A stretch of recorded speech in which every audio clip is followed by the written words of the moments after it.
এই তাফসীরটি তারা উপহার দিতেছে আপনাদেরকে, এবং আমি ধন্যবাদ জানাই আমার এই যে ভাইয়েরা যারা এত পরিশ্রমের মাধ্যমে, এত কষ্টের সাধনার মাধ্যমে যে এত সুন্দর আয়োজন করেছে, সত্যি আমি তাদের প্রতি অনেক কৃতজ্ঞ।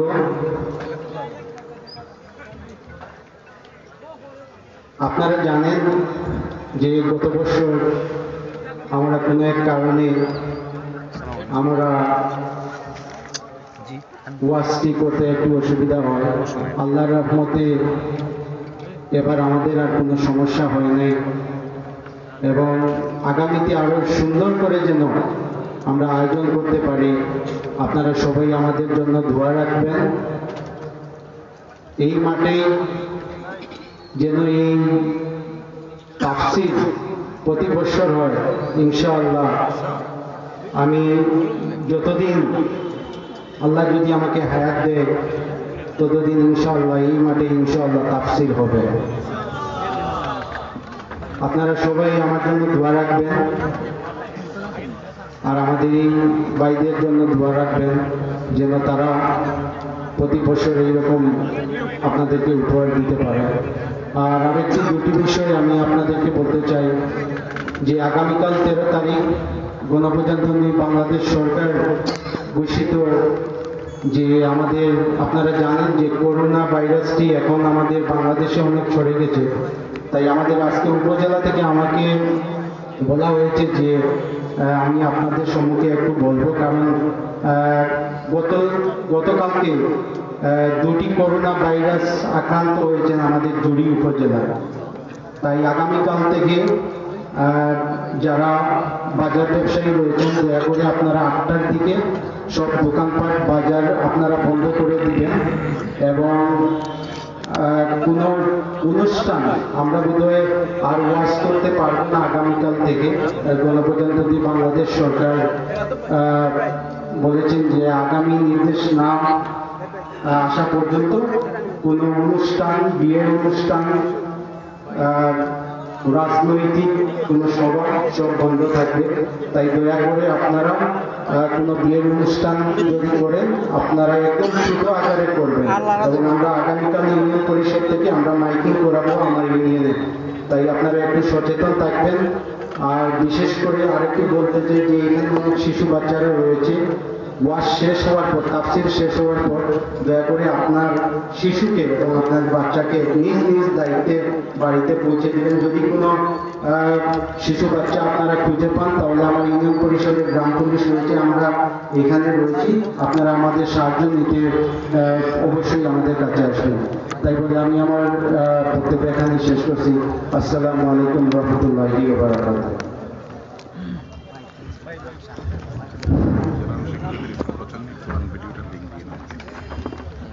আমি বিনয়ের সাথে আবার অনুরোধ করছি মিডিয়া ভাইদের, আপনারা আপনাদের ক্যামেরা রেখে বসে যান।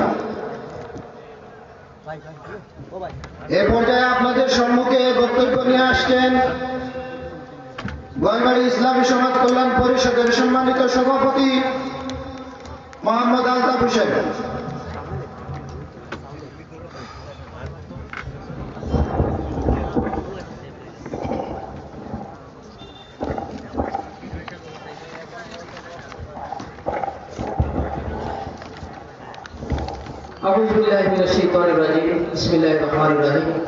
গোয়ালবাড়ি ইসলামী সমাজ কল্যাণ পরিষদ কর্তৃক আয়োজিত 2 দিনব্যাপী ঐতিহাসিক তাফসীর কোরআন মাহফিলের দ্বিতীয় দিনের দ্বিতীয় অধিবেশনের সম্মানিত সভাপতি সর্বজন শ্রদ্ধেয় আমাদের সুলভনীর জনাব শাহাবুদ্দিন সাহেব, মঞ্চে উপবিষ্ট আমাদের আজকের সম্মানিত প্রধান অতিথি, আপনাদের সুপরিচিত সর্বজন শ্রদ্ধেয় সাহেব আহমদুল্লাহ সাহেব, এবং আমাদের মঞ্চে উপবিষ্ট আছেন আমাদের গোয়ালবাড়ি ইউনিয়নের নবনির্বাচিত চেয়ারম্যান জনাব আব্দুল কাইম সাহেব, উপস্থিত আছেন পূর্বজুড়ি ইউনিয়নের চেয়ারম্যান জনাব রুহেল আহমেদ, উপস্থিত আছেন আমাদের সমাজ কল্যাণ পরিষদের উপদেষ্টা জনাব গিয়াসউদ্দিন সিদ্দিকী সাহেব, আমাদের মঞ্চে উপস্থিত আছেন নবাজার ফাজিল মাদ্রাসার ভাইস প্রিন্সিপাল জনাব মনিরুজ্জামান সহ আমার সামনে বসা এবং দাঁড়ানো মুসলিয়ান একরাম এবং পর্দার আড়ালে সম্মানিত মা এবং বোনেরা, আসসালামু আলাইকুম ওয়া রাহমাতুল্লাহি ওয়া বারাকাতুহু। আমি আমার বক্তব্য দীর্ঘায়িত করব না, আপনারা অধীর আগ্রহে বসে আছেন আজকে প্রধান অতিথির বক্তব্য শোনার জন্য। আমি কিছু কথা বলবো যে এই যে আমরা আয়োজন করেছি সেটা আসলে আমাদের দেশি এবং বিদেশি ভাইরা দান করেছেন বিদায় এটা আমরা আয়োজন করতে পেরেছি। তাই যারা দান করেছেন তাদের অনেকের অনেক জিনিস আমি সভাপতি হিসাবে আরো সংগঠনের আরো যারা সদস্য তাদের কাছে বলেন যে ভাই আমি যে দান করেছি, আমার আব্বা অসুস্থ, আমার আম্মা অসুস্থ, আমার বোন অসুস্থ, অথবা আমি সমস্যার মধ্যে আছি এবং দেশে এবং বিদেশে সব জায়গায় এখন অমিক্রণ নামে একটা মহামারী এই প্রাদুর্ভাব দিন দিন বৃদ্ধি পাচ্ছে। সেটা থেকে নিরাপদে থাকার জন্য, সুস্থ থাকার জন্য অনেকে সহযোগিতা করেছেন। তাই তাদের জন্য আপনারা সবাই দোয়া করবেন এবং যারা এই মাহফিলটিকে বাস্তবায়ন করতে কায়িক শ্রম দিয়েছেন এবং টাকা পয়সা দিয়ে সহযোগিতা করেছেন, আল্লাহ রাব্বুল আলামিন যেন এই সব দান খয়রাতকে এবং শ্রমকে আল্লাহ রাব্বুল আলামিন যেন কবুল করেন এবং আল্লাহ রাব্বুল আলামিন যেন তাদেরকে প্রতিদান দেন। আমরা সবাই বলি আমিন, সবাই বলি আমিন। এবং আমাদের মঞ্চের ইলেকট্রনিক মিডিয়া এবং প্রিন্ট মিডিয়া এবং ইউটিউব মিডিয়া তাদেরকে ধন্যবাদ জানাচ্ছি। সম্মানিত উপস্থিতি, আমরা এই তাফসীর মাহফিল এটা হলো আমাদের একটা আনুষ্ঠানিকতা প্রকাশ। ইহা ছাড়াও আমরা অনানুষ্ঠানিকভাবে আমরা অনেক কার্যক্রম করে যাই আমাদের এই গোয়ালবাড়ি ইসলামী সমাজ কল্যাণ পরিষদের অধীনে। আমরা গরিবকেও সহযোগিতা করি, অসুস্থ ব্যক্তির পাশেও আমরা দাঁড়াই, যাহারা গরিব এতিম, যাহারা টাকা পয়সার অভাবে লেখাপড়া করতে পারে নাই তাদেরকেও আমরা আমাদের যথাসাধ্য সেই পরিষদ থেকে আমরা সহযোগিতা করে থাকি। এটাও কিন্তু আপনাদের অবদান। আমরা যেন ভবিষ্যতে এইসব সমাজ উন্নয়নমূলক কাজ করে যেতে পারি, আপনারা আমাদেরকে সহযোগিতা করবেন এবং আমাদের জন্য দোয়া করবেন। সম্মানিত উপস্থিতি, আর আরেকটি কথা বলছি, আমরা এইসব বাস্তবায়ন করতে গিয়ে আমি অথবা আমার পরিষদের পক্ষ থেকে এই সদস্যদের কর্তৃক যদি কোনো মনে আঘাত লেগে থাকে, কোনো কষ্ট পেয়ে থাকেন, আল্লাহর রাস্তে মাফ করে দিবেন, আমাদের এই ভুল ত্রুটিকে ক্ষমা করে দিবেন। আর বিশেষ করে আমাদের পিতামাতা যাদের নাই তাদের জন্য দোয়া করবেন, আমাদের জন্য দোয়া করবেন, আমরা যেন এই কাজগুলা করে যেতে পারি। আজকে আপনাদের সামনে আমি দাঁড়িয়ে কথা বলছি, হয়তো আগামী বছর আমি সেখানে দাঁড়িয়ে কথা বলতে পারবো না, এর ভিতরে হয়তো আমার মৃত্যু এসে আলিঙ্গন করতে পারে। তাই আমি অনুরোধ করছি আমাদের সব বিষয়টিকে ক্ষমা সুন্দর দৃষ্টিতে দেখবেন আর আপনারা বেশি বেশি করে মৌতকে অনুসরণ করবেন। যে কোনো সময় মৃত্যু এসে গ্রাস করতে পারে, তখন আসলে আমরা ভালো কাজ করার সুযোগ পাবো না। তাই গত দিন এবং আজকে কুরআন এবং হাদিস থেকে এইসব আলোচনা মুফাসসিরগণ করেছেন, আমি অনুরোধ করব সেইগুলো আপনারা আপনাদের জীবনে বাস্তবায়ন করবেন, তাহলে দুনিয়াতে শান্তি এবং আখিরাতে মুক্তি পাবেন ইনশাআল্লাহ। পরিশেষে আপনাদেরকে এই মাহফিলে আসার জন্য এবং বসে মাহফিলকে সুসমন্বিত করার জন্য আমি গোয়ালবাড়ি ইসলামী সমাজ কল্যাণ পরিষদের পক্ষ থেকে আপনাদের সকলকে ধন্যবাদ জানাচ্ছি। আসসালামু আলাইকুম ওয়া রাহমাতুল্লাহ।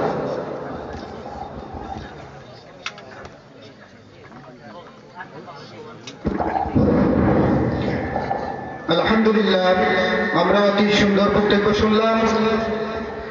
সম্মানিত তাওহীদি জনতা, এ পর্যায়ে মহাগ্রন্থ আল কোরআন থেকে তাফসীর পেশ করবেন আন্তর্জাতিক খ্যাতি সম্পন্ন মুফাসসিরে কোরআন, বিশিষ্ট ইসলামী চিন্তাবিদ হযরত মাওলানা শায়েখ আহমদুল্লাহ সাহেব ঢাকা। হুজুরকে ওনার মহামূল্যবান বক্তব্য পেশ করার জন্য গোয়ালবাড়ি ইসলামী সমাজ কল্যাণ পরিষদের পক্ষ থেকে বিনীতভাবে অনুরোধ করছি।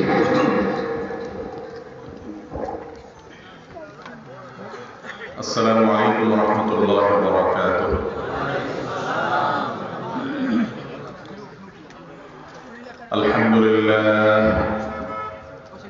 আলহামদুলিল্লাহ নাহমাদুহু ওয়া নাস্তাঈনুহু ওয়া নাস্তাগফিরুহু ওয়া নু'মিনু বিহি ওয়া নাতাওয়াক্কালু আলাইহি ونعوذ بالله من شرور أنفسنا ومن سيئات أعمالنا من يهده الله فلا مضل له ومن يضلل فلا هادي له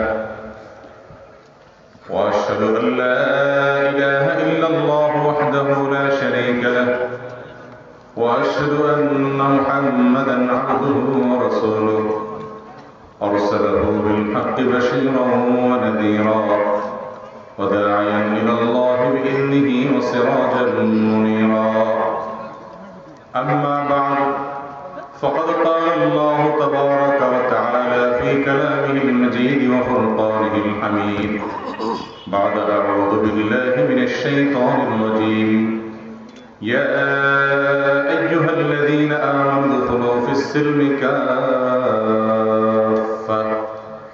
ولا تتبعوا خطوات الشيطان وقال النبي صلى الله عليه وسلم إنما الأعمال بالنيات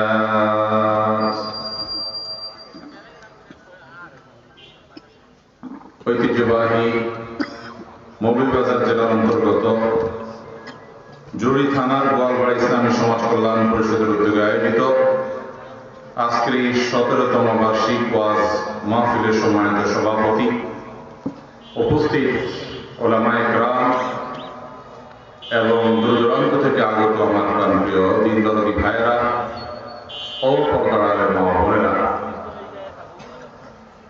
দীর্ঘ সময় নিয়ে আপনারা কোরআন হাদিস থেকে আলোচনা শুনে এসেছেন।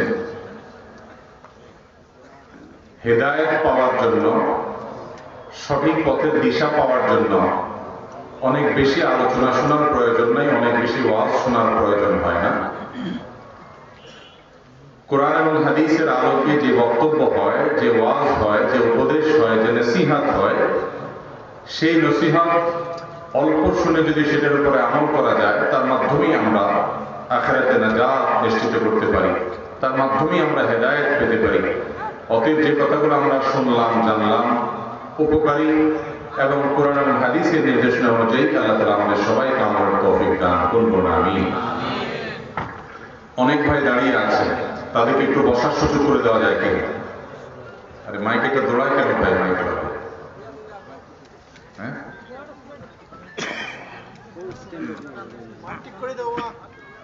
এবার মাইকটা তো এদিকে বামে দৌড়ায় চলে আসছে।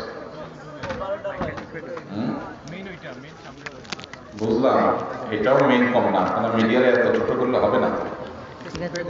আর এই মিডিয়ারে বেচারাদেরকে একটু বসার জন্য কিছু জায়গা দিলেন না, এরা দূর দূরান্ত থেকে আসছে। কিরে ভাই, মেহমানদারি তো আছে, বেচারা দিশা যা করছে না করছে, কিন্তু একটু বসতে তো দিবেন। যে ঠান্ডার মধ্যে বসে আছে, ভলান্টিয়ার ভাইরা কিছু একটা দেন না, এই ঠান্ডাতে কেমন বসে থাকে? তাদেরকে একটু কিছু দেন না, অন্তত খড়কুটা হলেও দেন, নিচে দিয়ে বসো। ঠান্ডার মধ্যে কিভাবে বসে থাকে? কই মিডিয়া এই মাইকালা করতেছে কই ভাই? এটা তো দৌড় দিতে থাকে বসে।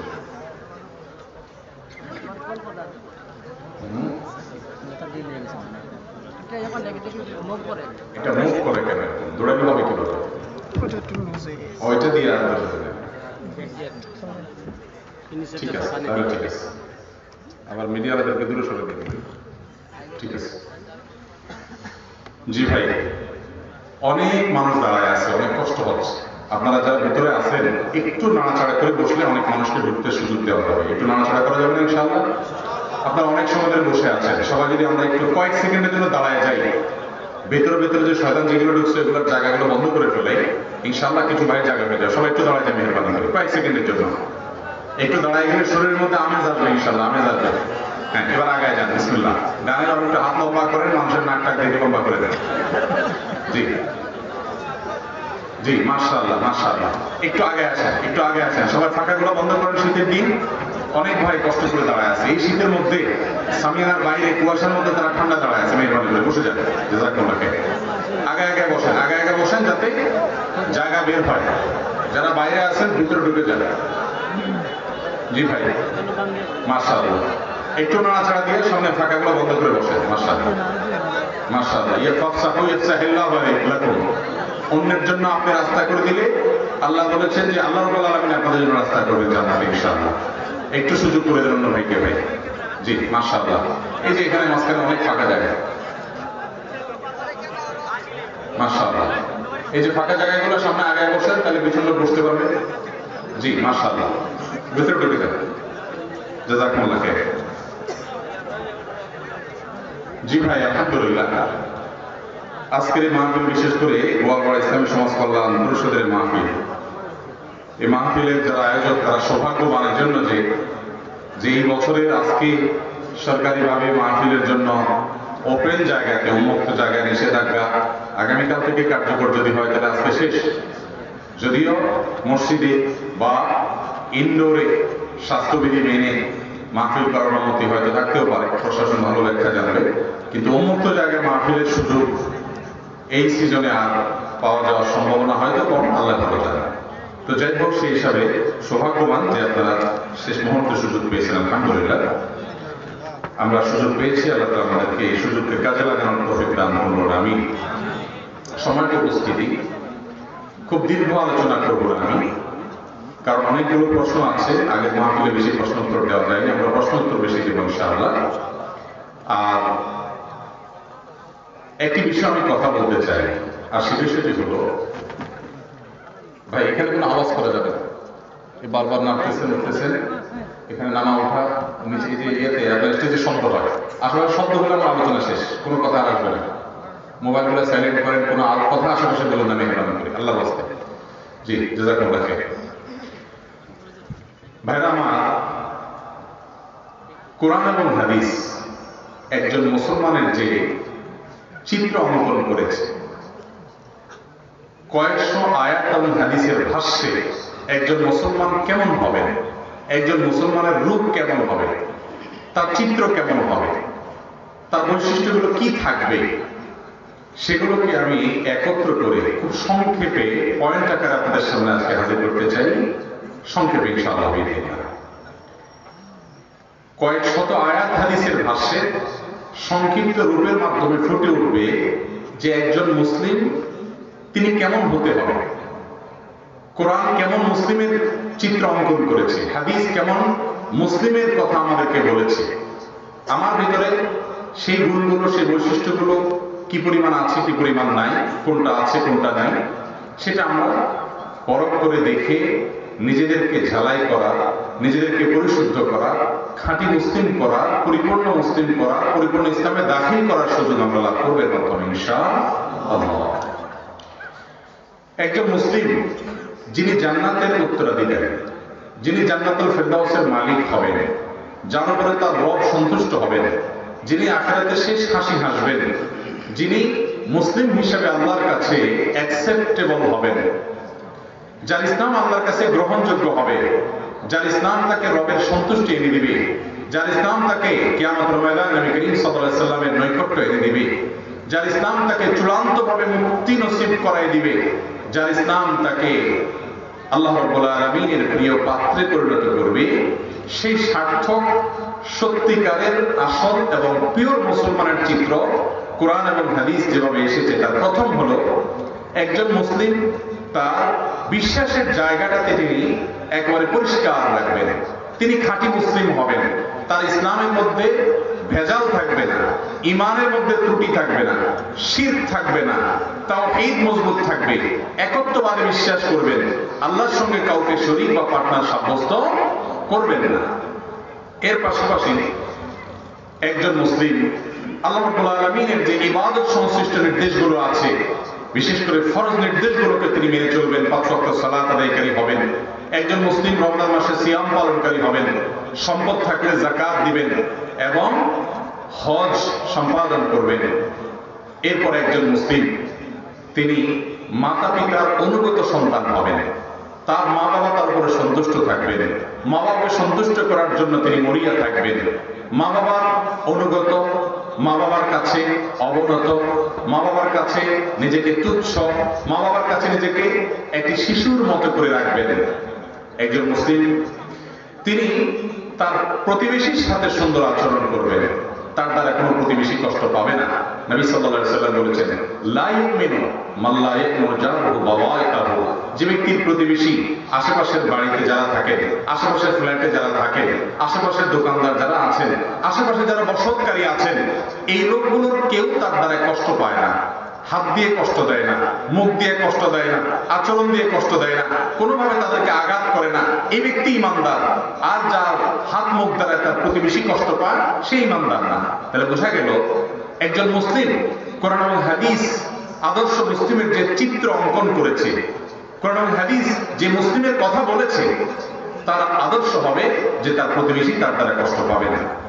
একজন প্রকৃত এবং আদর্শ মুসলিমের চরিত্র হবে এরকম যে তার পরিবার তার উপরে সন্তুষ্ট থাকবে, তার পরিবারের সাথে তিনি ভালো আচরণ করবেন, নিজের স্ত্রীর কাছে তিনি সৎ চরিত্রবান মানুষ হিসাবে নিজেকে প্রতিষ্ঠিত করবেন, তার আদর্শ দ্বারা, তার সচ্চরিত্র দ্বারা, তার উত্তম ব্যবহার দ্বারা, তার স্ত্রী এবং পরিবারের যে কেয়ার করেন তিনি, এই কেয়ারনেসের মাধ্যমে, তার মধ্যে যে উত্তম আখলাক থাকবে, তাদেরকে গালমন্দ করবে না, বকাঝকা করবে না, তাদের ভুল ত্রুটিগুলোকে সহ্য করে নেওয়ার সহনশীলতার মানসিকতা থাকবে, সবর থাকবে, ধৈর্য থাকবে, তাদের ভালো গুণটাকে স্বীকার করার, প্রশংসা করার মতো মন মানসিকতা থাকবে।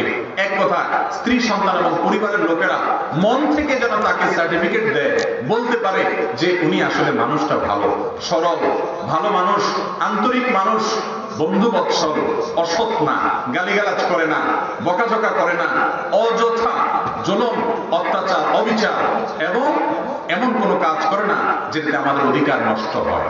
এই সার্টিফিকেট পরিবারের কাছে পাওয়ার জন্য পরিবারের কাছে ভালো মানুষ হিসেবে নিজেকে গড়ে তোলেন খাঁটি মুসলমান।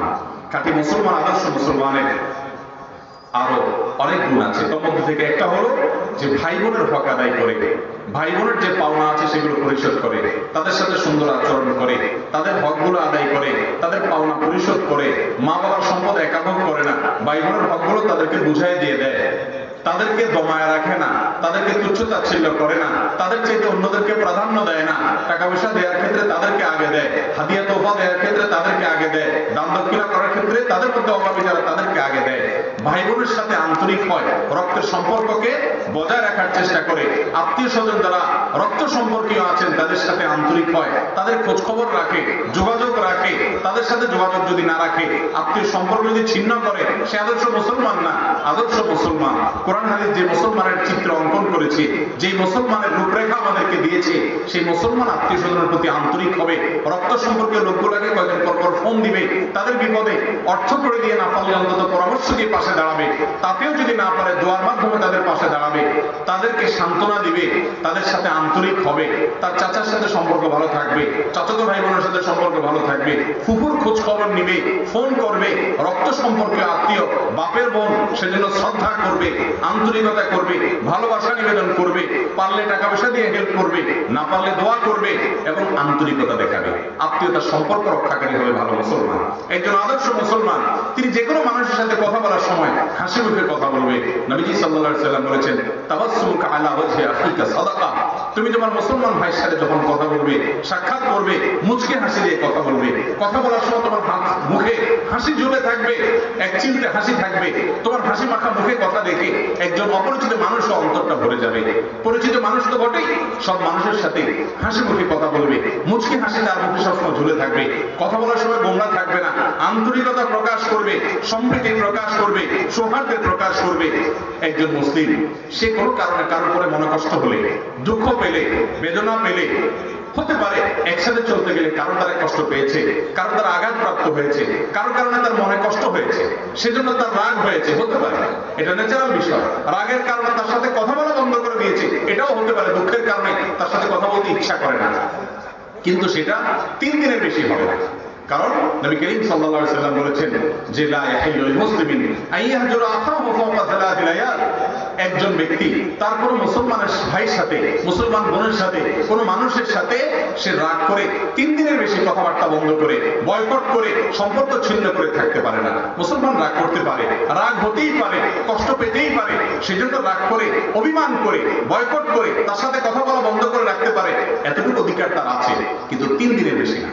মুসলমান আল্লাহ এবং তার রাসূল সাল্লাল্লাহু আলাইহি ওয়াসাল্লামের নির্দেশনার কাছে নিজেকে সারেন্ডার করে আত্মসমর্পণ করে 3 দিনের পর হলে আর সে রাগ ধরে রাখবে না, অন্তত অন্য কথা বলতে ইচ্ছা করে না, কমপক্ষে সালামটা দিয়ে হলেও এই সুতাটা ভেঙে দিবে এবং সম্পর্ক ছিন্ন করার অপরাধ থেকে বেরিয়ে আসবে। ঠিক আছে, কথা বলতে ইচ্ছা করে, অন্য কথা বলার দরকার নাই, অন্তত সালামটা বজায় থাকবে, মিনিমাম একটু সম্পর্ক ছিন্ন করা থেকে বেরিয়ে আসার জন্য যেটুকু না হলো না সেটুকু বলার চেষ্টা করবে।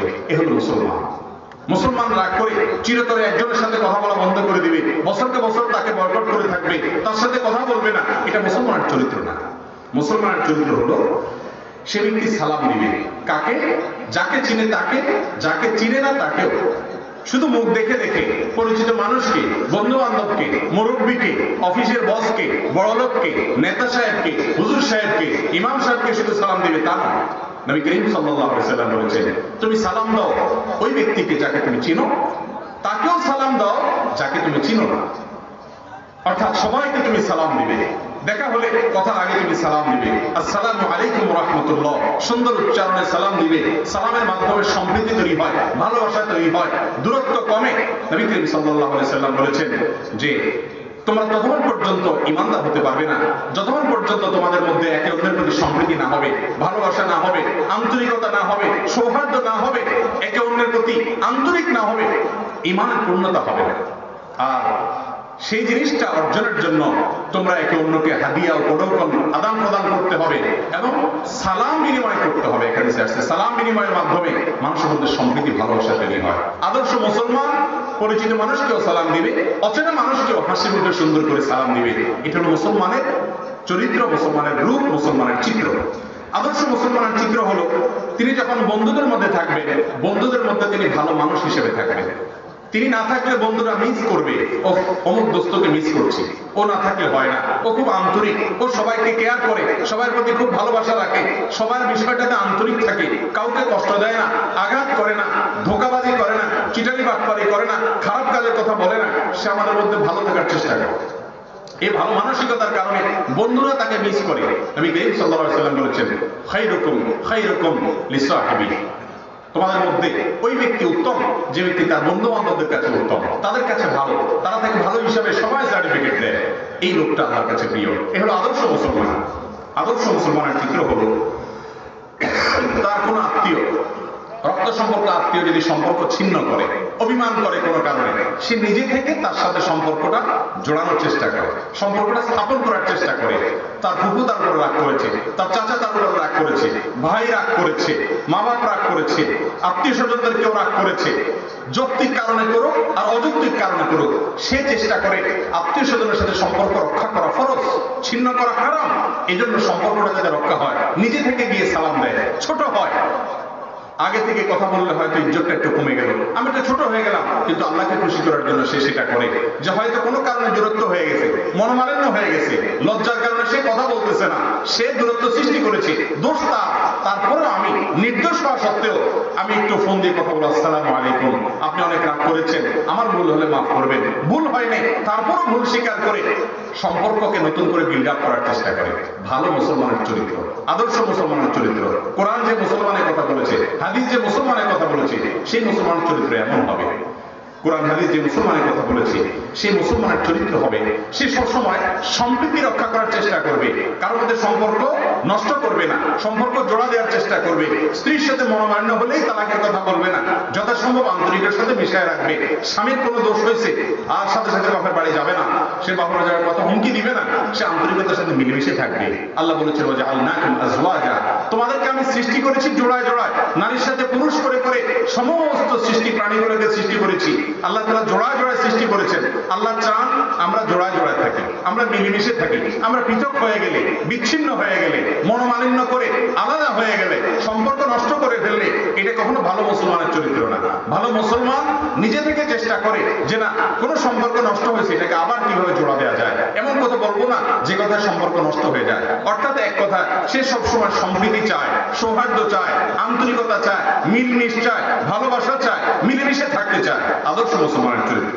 আদর্শ মুসলমানের আরেকটা চরিত্র হলো সে যখন নামাজে দাঁড়ায় তার পাশের মুসল্লির সাথে এমন ভাবে আন্তরিকতার সাথে দাঁড়ায় যে পাশের মুসল্লি তাকে বন্ধু মনে করে, আপন মনে করে। অপরিচিত মানুষের সাথে নামাজ দাঁড়িয়েছে, তারপরেও সে মিলেমিশে দাঁড়ায়, তার সাথে শরীরের সাথে শরীর মিশে আন্তরিকতার সাথে ভালোবাসার সাথে, তেড়ামি করে না যে ভাই এত কাছে আসছেন কেন, এত গায়ের সাথে লাগছেন কেন, পৃথক থাকে না, আন্তরিক হয়। নবী সাল্লাল্লাহু আলাইহি ওয়াসাল্লাম বলেছেন তোমাদের মধ্যে সবচেয়ে উত্তম ব্যক্তি ওই ব্যক্তি যে ব্যক্তি আলিয়ানুকুম মানাকিব ফিস সালাহ, নামাজের মধ্যে দাঁড়াবে তার পার্শ্ববর্তী ব্যক্তির সাথে কাঁধটাকে নরম করে রাখে, অর্থাৎ পার্শ্ববর্তী ব্যক্তির সাথে আন্তরিকতার সাথে দাঁড়ায়, মহব্বতের সাথে দাঁড়ায়, ফাঁকা বন্ধ করে নিজেরা এমন ভাবে মিলেমিশে দাঁড়ায় যেন পরম বন্ধু পরম আপনজন, আল্লাহর জন্য ভালোবাসা তাদের মধ্যে থাকে।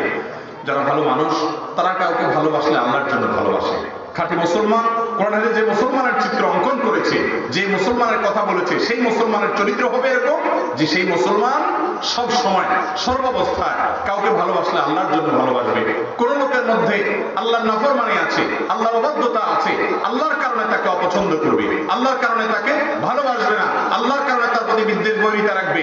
আর একজন মানুষ নেককার, পরহেজগার, মুত্তাকি, আল্লাহওয়ালা, কোরআনওয়ালা, এলেমওয়ালা, হাফেজ, দিনদার, আল্লাহর হালাল হারাম বাজ বিচার করে চলে, আল্লাহর নাম আদেশ নিষেধ বাজ বিচার করে চলে, নেককার মানুষ, কোরআন হাদিস যে আদর্শ মুসলমানের কথা বলেছে সেই চরিত্র আছে, ওই ব্যক্তি মুখলেস নিষ্ঠাবান মানুষটাকে সে পছন্দ করবে, সে তাদেরকে ভালোবাসবে। কেন? আল্লাহর জন্য ভালোবাসবে। তার ভালোবাসাটা শুধু স্বার্থের কারণে হবে না, শুধু পয়সার জন্য হবে না, শুধু রূপের কারণে হবে না, শুধু দুনিয়াবী কারণে হবে না, তার কোরআন হাদিসের আদর্শ অনুযায়ী উনি চলে, উনি একজন ভালো মানুষ, সেজন্য তাকে ভালোবাসবে। আরেকজনকে অপছন্দ করবে কেন? কারণ কোরআন হাদিসের বিরোধী চলে, সে অসুন্দর চলে, আল্লাহর বিরুদ্ধে চলে, আল্লাহ রাসূল সাল্লাল্লাহু আলাইহি ওয়াসাল্লামের বিরুদ্ধাচরণ করে, তাদের বিরোধিতা করার কারণে তাকে অপছন্দ করে। এটা হলো ভালো মুসলমানের চরিত্র। ভালো মুসলমানের চরিত্র হলো তিনি অন্যের প্রতি ইহসান করে, মানুষের প্রতি অনুগ্রহ করে, কেউ ভুল করলে মাফ করে দেয়, তার ত্রুটি হলেও তাকে ক্ষমা করে দেওয়ার মতো কলিজা রাখে, বারবার ভুল হলেও তাকে মাফ করে দেয়, রাগ করলেও এমন ভাবে রাগ করে যে রাগের ভিতরে মধু ঝরে, যে রাগের মতো মধু ঝরে, শাসন করে এত সুন্দর ভাষায় যে তার শাসন শুনে যাকে শাসন করে তার মনে কষ্ট হয় না, বরং সে খুশি হয় যে আমার ভালোর জন্য আমাকে শাসন করেছে। আল্লাহ বলেছেন ইন্নাল্লাহা ইউহিব্বুল মুহসিনিন, আল্লাহ তাআলা মুহসিনদেরকে ভালোবাসেন, যারা মানুষের প্রতি অনুগ্রহ করে, মানুষকে টাকা পয়সা দেয়, দান দক্ষিণা করে, উপকার করে, বিপদগ্রস্ত মানুষের পাশে দাঁড়ায় এবং অভাবী মানুষের পাশে দাঁড়ায়, ক্ষুধার্ত মানুষের পাশে দাঁড়ায়, রোগীর সেবা করে, অভাবী রোগীকে পয়সা দিয়ে হেল্প করে, বুদ্ধি দিয়ে হেল্প করে, সুপারিশ করে হেল্প করে, আন্তরিকতা দেখায়, এই ব্যক্তি হলেন আল্লাহর প্রিয় মানুষ। আল্লাহ তাআলা এই মুসলমানকে পছন্দ করেন। আদর্শ মুসলমানের চরিত্র হবে এরকম যে তিনি সবার প্রতি অনুগ্রহশীল হবেন, সবার প্রতি আন্তরিক হবেন।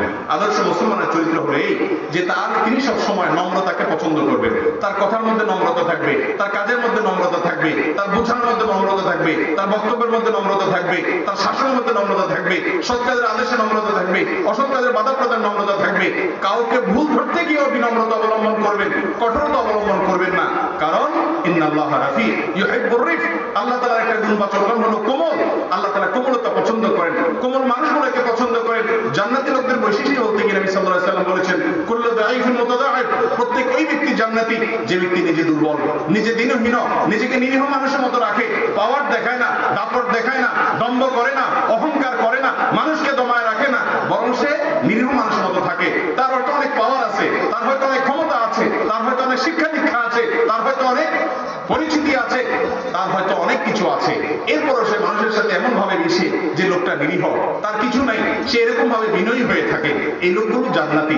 আর যারা খুব হটকারী হয়, খুব দাম্ভিক হয়, মানুষকে দমায় রাখে, কাউকে পাত্তা দেয় না, মানুষকে মানুষ মনে করে না, এই লোকগুলো জাহান্নামী। এই জন্য আদর্শ মুসলমানের চরিত্র হলো সেই লোকটার মধ্যে বিনম্রতা থাকবে। নবী কারীম সাল্লাল্লাহু আলাইহি ওয়াসাল্লাম বলেছেন আরিফ মা কানা ফি শাইইন ইল্লা জানা, বিনম্রতা এমন একটা গুণ, এটা যদি আপনি কোনো কিছুতে অ্যাপ্লাই করেন, প্রয়োগ করেন, আপনার কথায়, আপনার কাজে, আপনার কর্মে, আপনার শাসনে, আপনার সংশোধনীতে, আপনার ইসলাহে, আপনার সব কিছুতে বিনম্রতার গুণটা যদি থাকে, কাউকে বকা দিচ্ছেন সেটাও যদি বিনম্রতার সাথে, দরদের সাথে দেন, তাহলে সেই কাজটা সৌন্দর্যমণ্ডিত হয়ে যায়।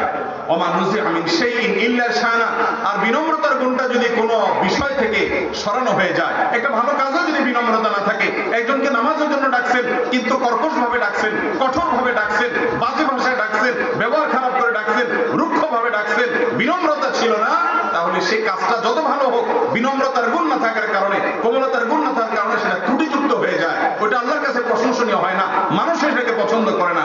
এই জন্য ভালো মুসলমান, আদর্শ মুসলমান, কোরআন যে মুসলমানের কথা বলেছে, হাদিস যে মুসলমানের কথা বলেছে, সেই মুসলমানের চরিত্র হবে বিনম্রতা, কোমলতা, তার তার কোমলতার মাধুর্য দেখে সবাই আপ্লুত হবে, সবাই সুশোভিত হবে, তার কথা থেকে ফুল ঝরবে, মধু ঝরবে, তার কথা থেকে ফুলের সৌরভ আসবে।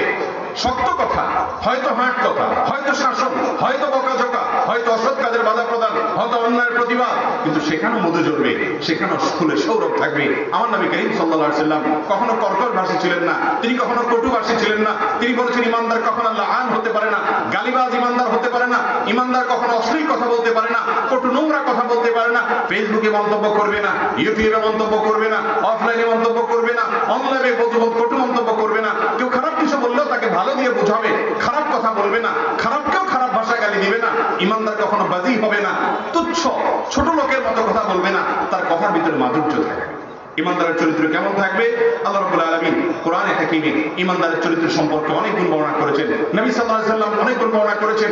তোমার দিকে আরেকটা হলো তিনি মেহমান নওয়াজ হবেন, মেহমানকে আন্তরিকতার সাথে মেহমানদারিকতা মানুষের থাকবেন। নবী করিম সাল্লাল্লাহু আলাইহি সাল্লাম বলেছেন, মান কানা ইউমিনু বিল্লাহ ওয়াল ইয়াউমিল আখির, যে আল্লাহকে বিশ্বাস করে, যে ব্যক্তি আল্লাহর প্রতি ঈমানকে তার অন্তরে বদ্ধমূল করেছে, আখিরাতের প্রতি বিশ্বাসটাকে তার অন্তরে বদ্ধমূল করতে পেরেছে, বসাতে পেরেছে, সত্যিকারের ঈমানদার যে, সেই ব্যক্তি যেন সে যেন তার মেহমানকে মেহমানদারি করে, মেহমানের যতটুকু সম্ভব হয় সাধ্য অনুযায়ী মেহমানদারি করে।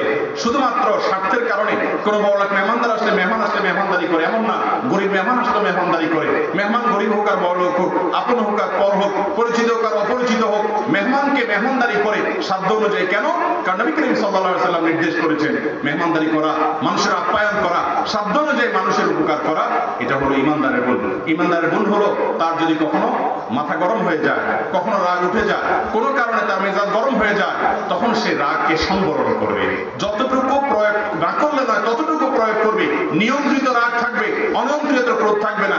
আল্লাহ রাব্বুল আলামিন কোরআনে হাকিমে এই ধরনের মানুষের প্রশংসা করে বলেছেন, ওয়াল কাযিমিনাল গায়জ, ওয়াল কাযিমিনাল গায়জ, যে ইমানদাররা নিজেদের রাগের সময় নিজেকে কন্ট্রোল করে, নিয়ন্ত্রণ করে, নিজেকে শাসন করে, রাগের চোটে ফেটে পড়ছে কিন্তু যা মুখ দিয়ে আসছে তা বলে দিয়েছে এমন না, যা তার আজ মুখ থেকে বের হয়ে গেল রাগের চোটে, আজে বাজে কথা বলে ফেললো কাউকে, বাপের সাথে এমন কথা বলে ফেললো যেটা বলা যায় না বাপকে, মায়ের সাথে রাগের চোটে এমন কথা বলে ফেললো যেটা বলা যায় না, স্ত্রীর সাথে রাগ করতে গিয়ে এমন কথা বলে ফেললো যেটা গালির মধ্যে পড়ে যায়। ইমানদার গালি দিতে পারে না। কোন শত্রুর সাথে শত্রুতা করতে গিয়ে বা শত্রুর জবাব দিতে গিয়ে রাগের চোটে এমন কিছু বলে ফেলেছে যেটা তার জন্য বলা জায়েজ নাই মুসলমান হিসেবে। এই জন্য নিজেকে নিয়ন্ত্রণ করে, রাগ হলেই ক্ষোভে ফেটে পড়লেই সে যা তা বলে ফেলে না।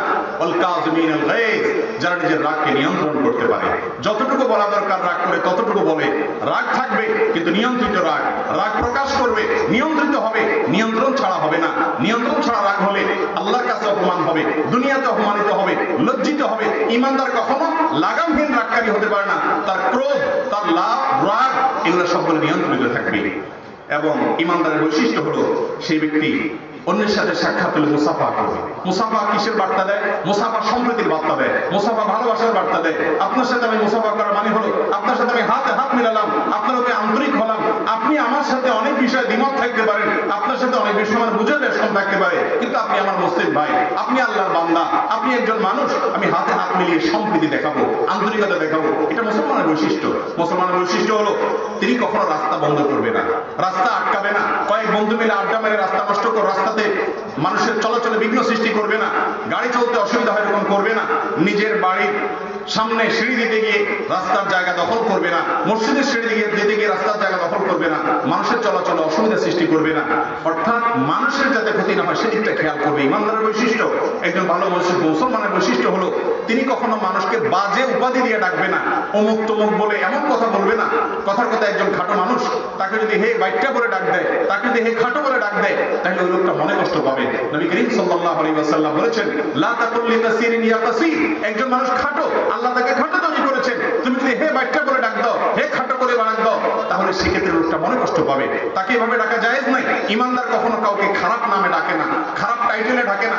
আজকাল অনেক সময় দেখা যায় ফেসবুকে, অফলাইনে, অনলাইনে বিভিন্ন ভাবে আমার শত্রু বা আমি যাকে শত্রু মনে করতেছি, আমি যাকে প্রতিপক্ষ মনে করছি, হয়তো লোকটা ইসলাম বিরোধী, হয়তো লোকটা ফাসিক, হয়তো লোকটা খারাপ, তারপরেও ওই লোকটাকে আমি বাজে শব্দ দিয়ে ডাকি। ডাকছি, বাজে শব্দ দিয়ে মুসলমান কখনো ডাকবে না।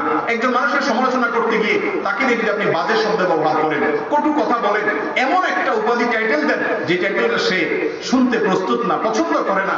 একজন কথার কথা মডেল, একজন নায়িকা, তিনি হারাম পথে আছেন, তার মাধ্যমে বহু যুবক নষ্ট হচ্ছে, সমাজ নষ্ট হচ্ছে, চরিত্র নষ্ট হচ্ছে, পরিবার ভেঙে যাচ্ছে, মা বাবার অবাধ্যতা বাড়ছে, সামাজিকতা নষ্ট হচ্ছে, মাদকের প্রসার হচ্ছে, হাজারো অনাচার হচ্ছে।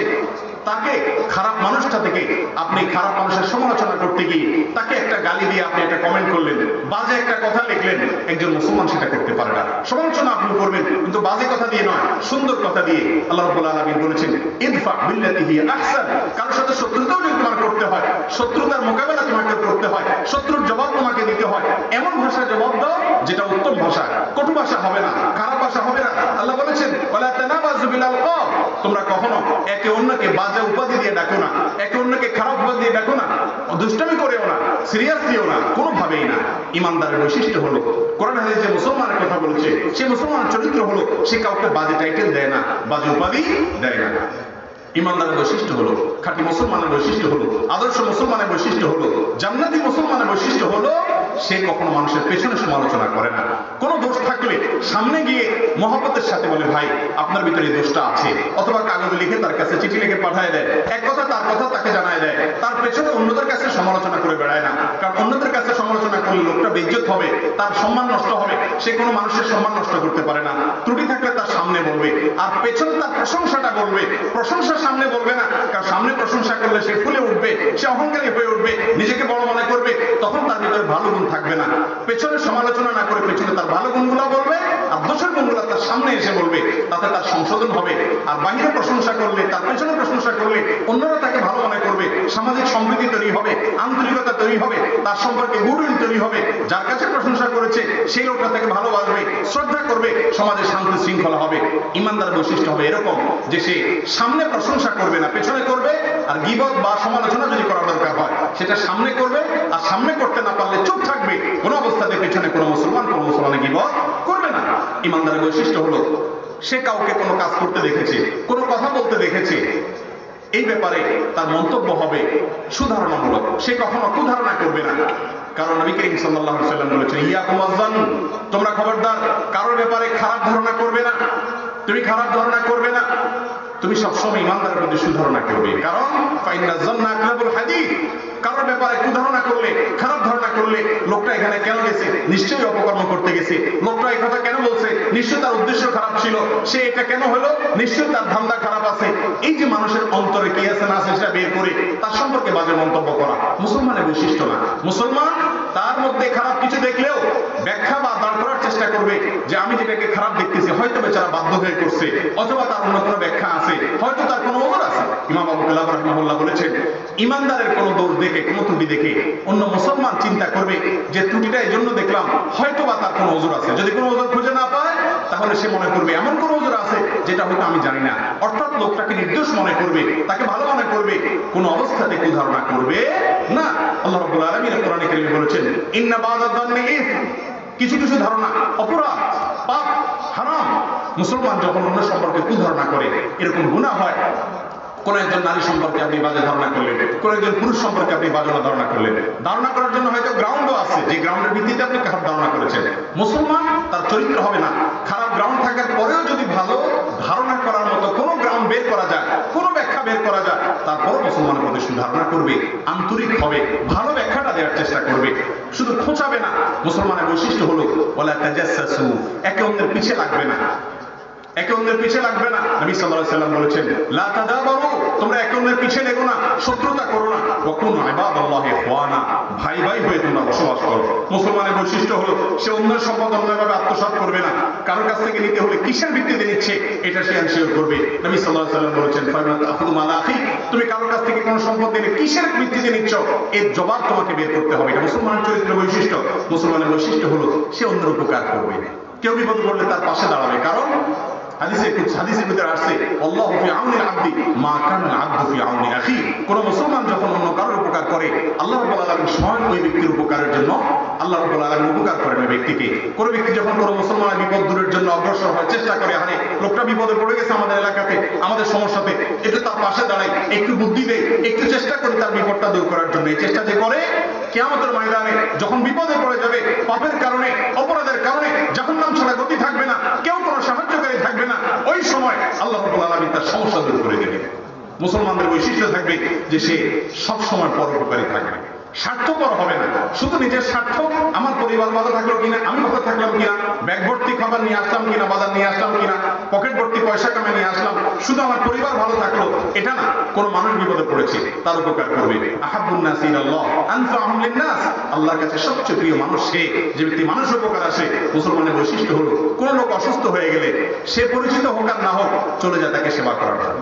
হারিয়ে গেছে আমরা আমাদের থেকে, মুসলমান রোগীর সেবা করতে যায় না। নবী করিম সাল্লাল্লাহু আলাইহি ওয়াসাল্লাম আপন তো পরের কথা, ইহুদি অসুস্থ হয়েছে তাকে সেবা করতে চলে গেছেন, অমুসলিম অসুস্থ হয়ে গেছেন তাকে দেখতে চলে গেছেন, তার মাথার কাছে চলে গেছেন, সান্ত্বনা দিয়েছেন, সেবা করার চেষ্টা করেছেন। হারিয়ে গেছে আজ মুসলমান থেকে গুণ। আমরা সেবা করতে যাই অসুস্থ হলে, কে একান্ত নিজের কোনো পরিচিত মানুষ হলে, বন্ধু বান্ধব হলে, একান্ত কাছের আত্মীয় হলে, তাও যাই সামাজিকতার কারণে। মুসলমানের চরিত্র হবে তিনি কোনো অসুস্থ মানসিকতা শুনেছেন, তার পরিচিত অপরিচিত ধারে কাছে তার হাতের নাগালে তিনি চলে যাবেন এবং তার পাশে দাঁড়াবেন, পয়সা দিয়ে করে দিয়ে হেল্প করবেন, না পারলে পরামর্শ দিবেন, মাথায় হাত রেখে দোয়া করবেন, আসআলুল্লাহুল আযীম রব্বুল আরশিল আযীম আন ইয়াশফিয়া, আল্লাহর কাছে আমি প্রার্থনা করি, আরশ আযীমের রবের কাছে আমি প্রার্থনা করি আল্লাহ আপনাকে সুস্থ করুন। লাবা টেনশন করবেন না, তখন ইনশাআল্লাহ আপনি সুস্থ হয়ে যাবেন, তাকে সান্ত্বনা দিবে। এটা মুসলমানের চরিত্র।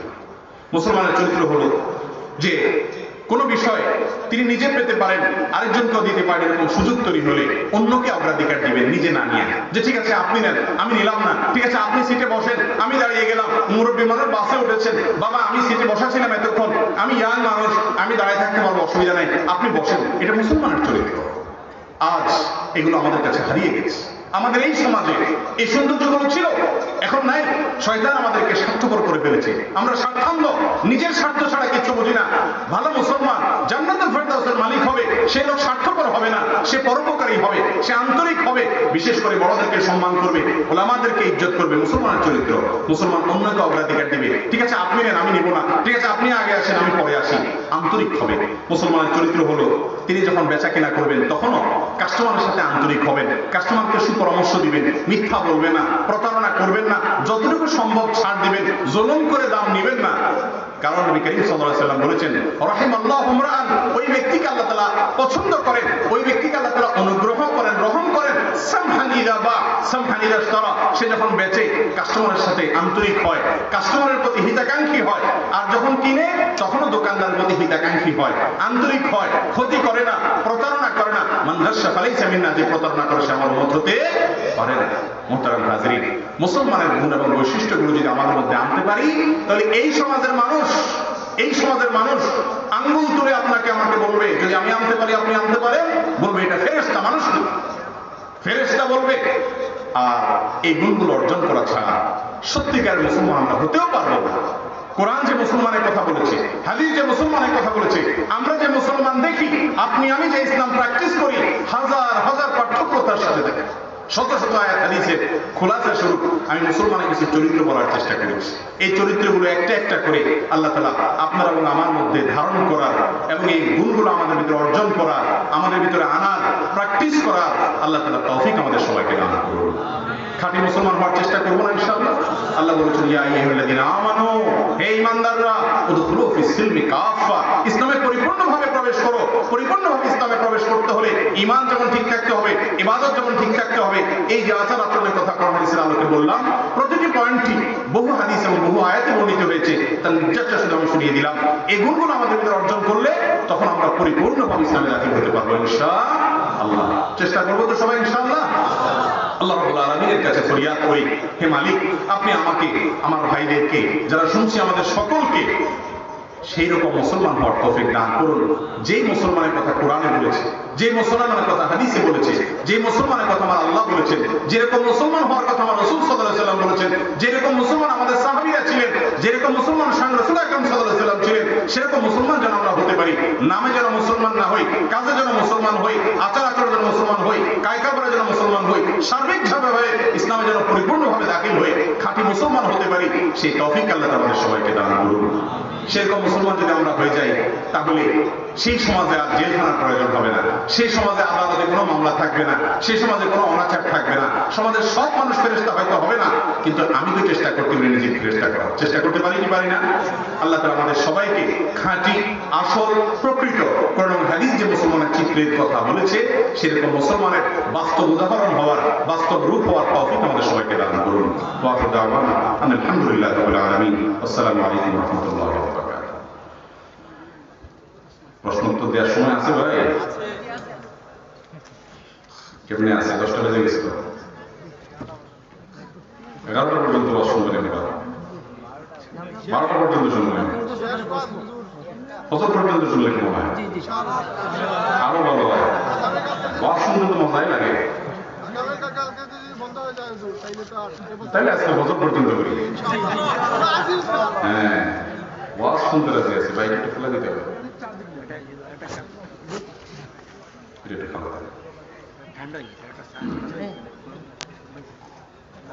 চলো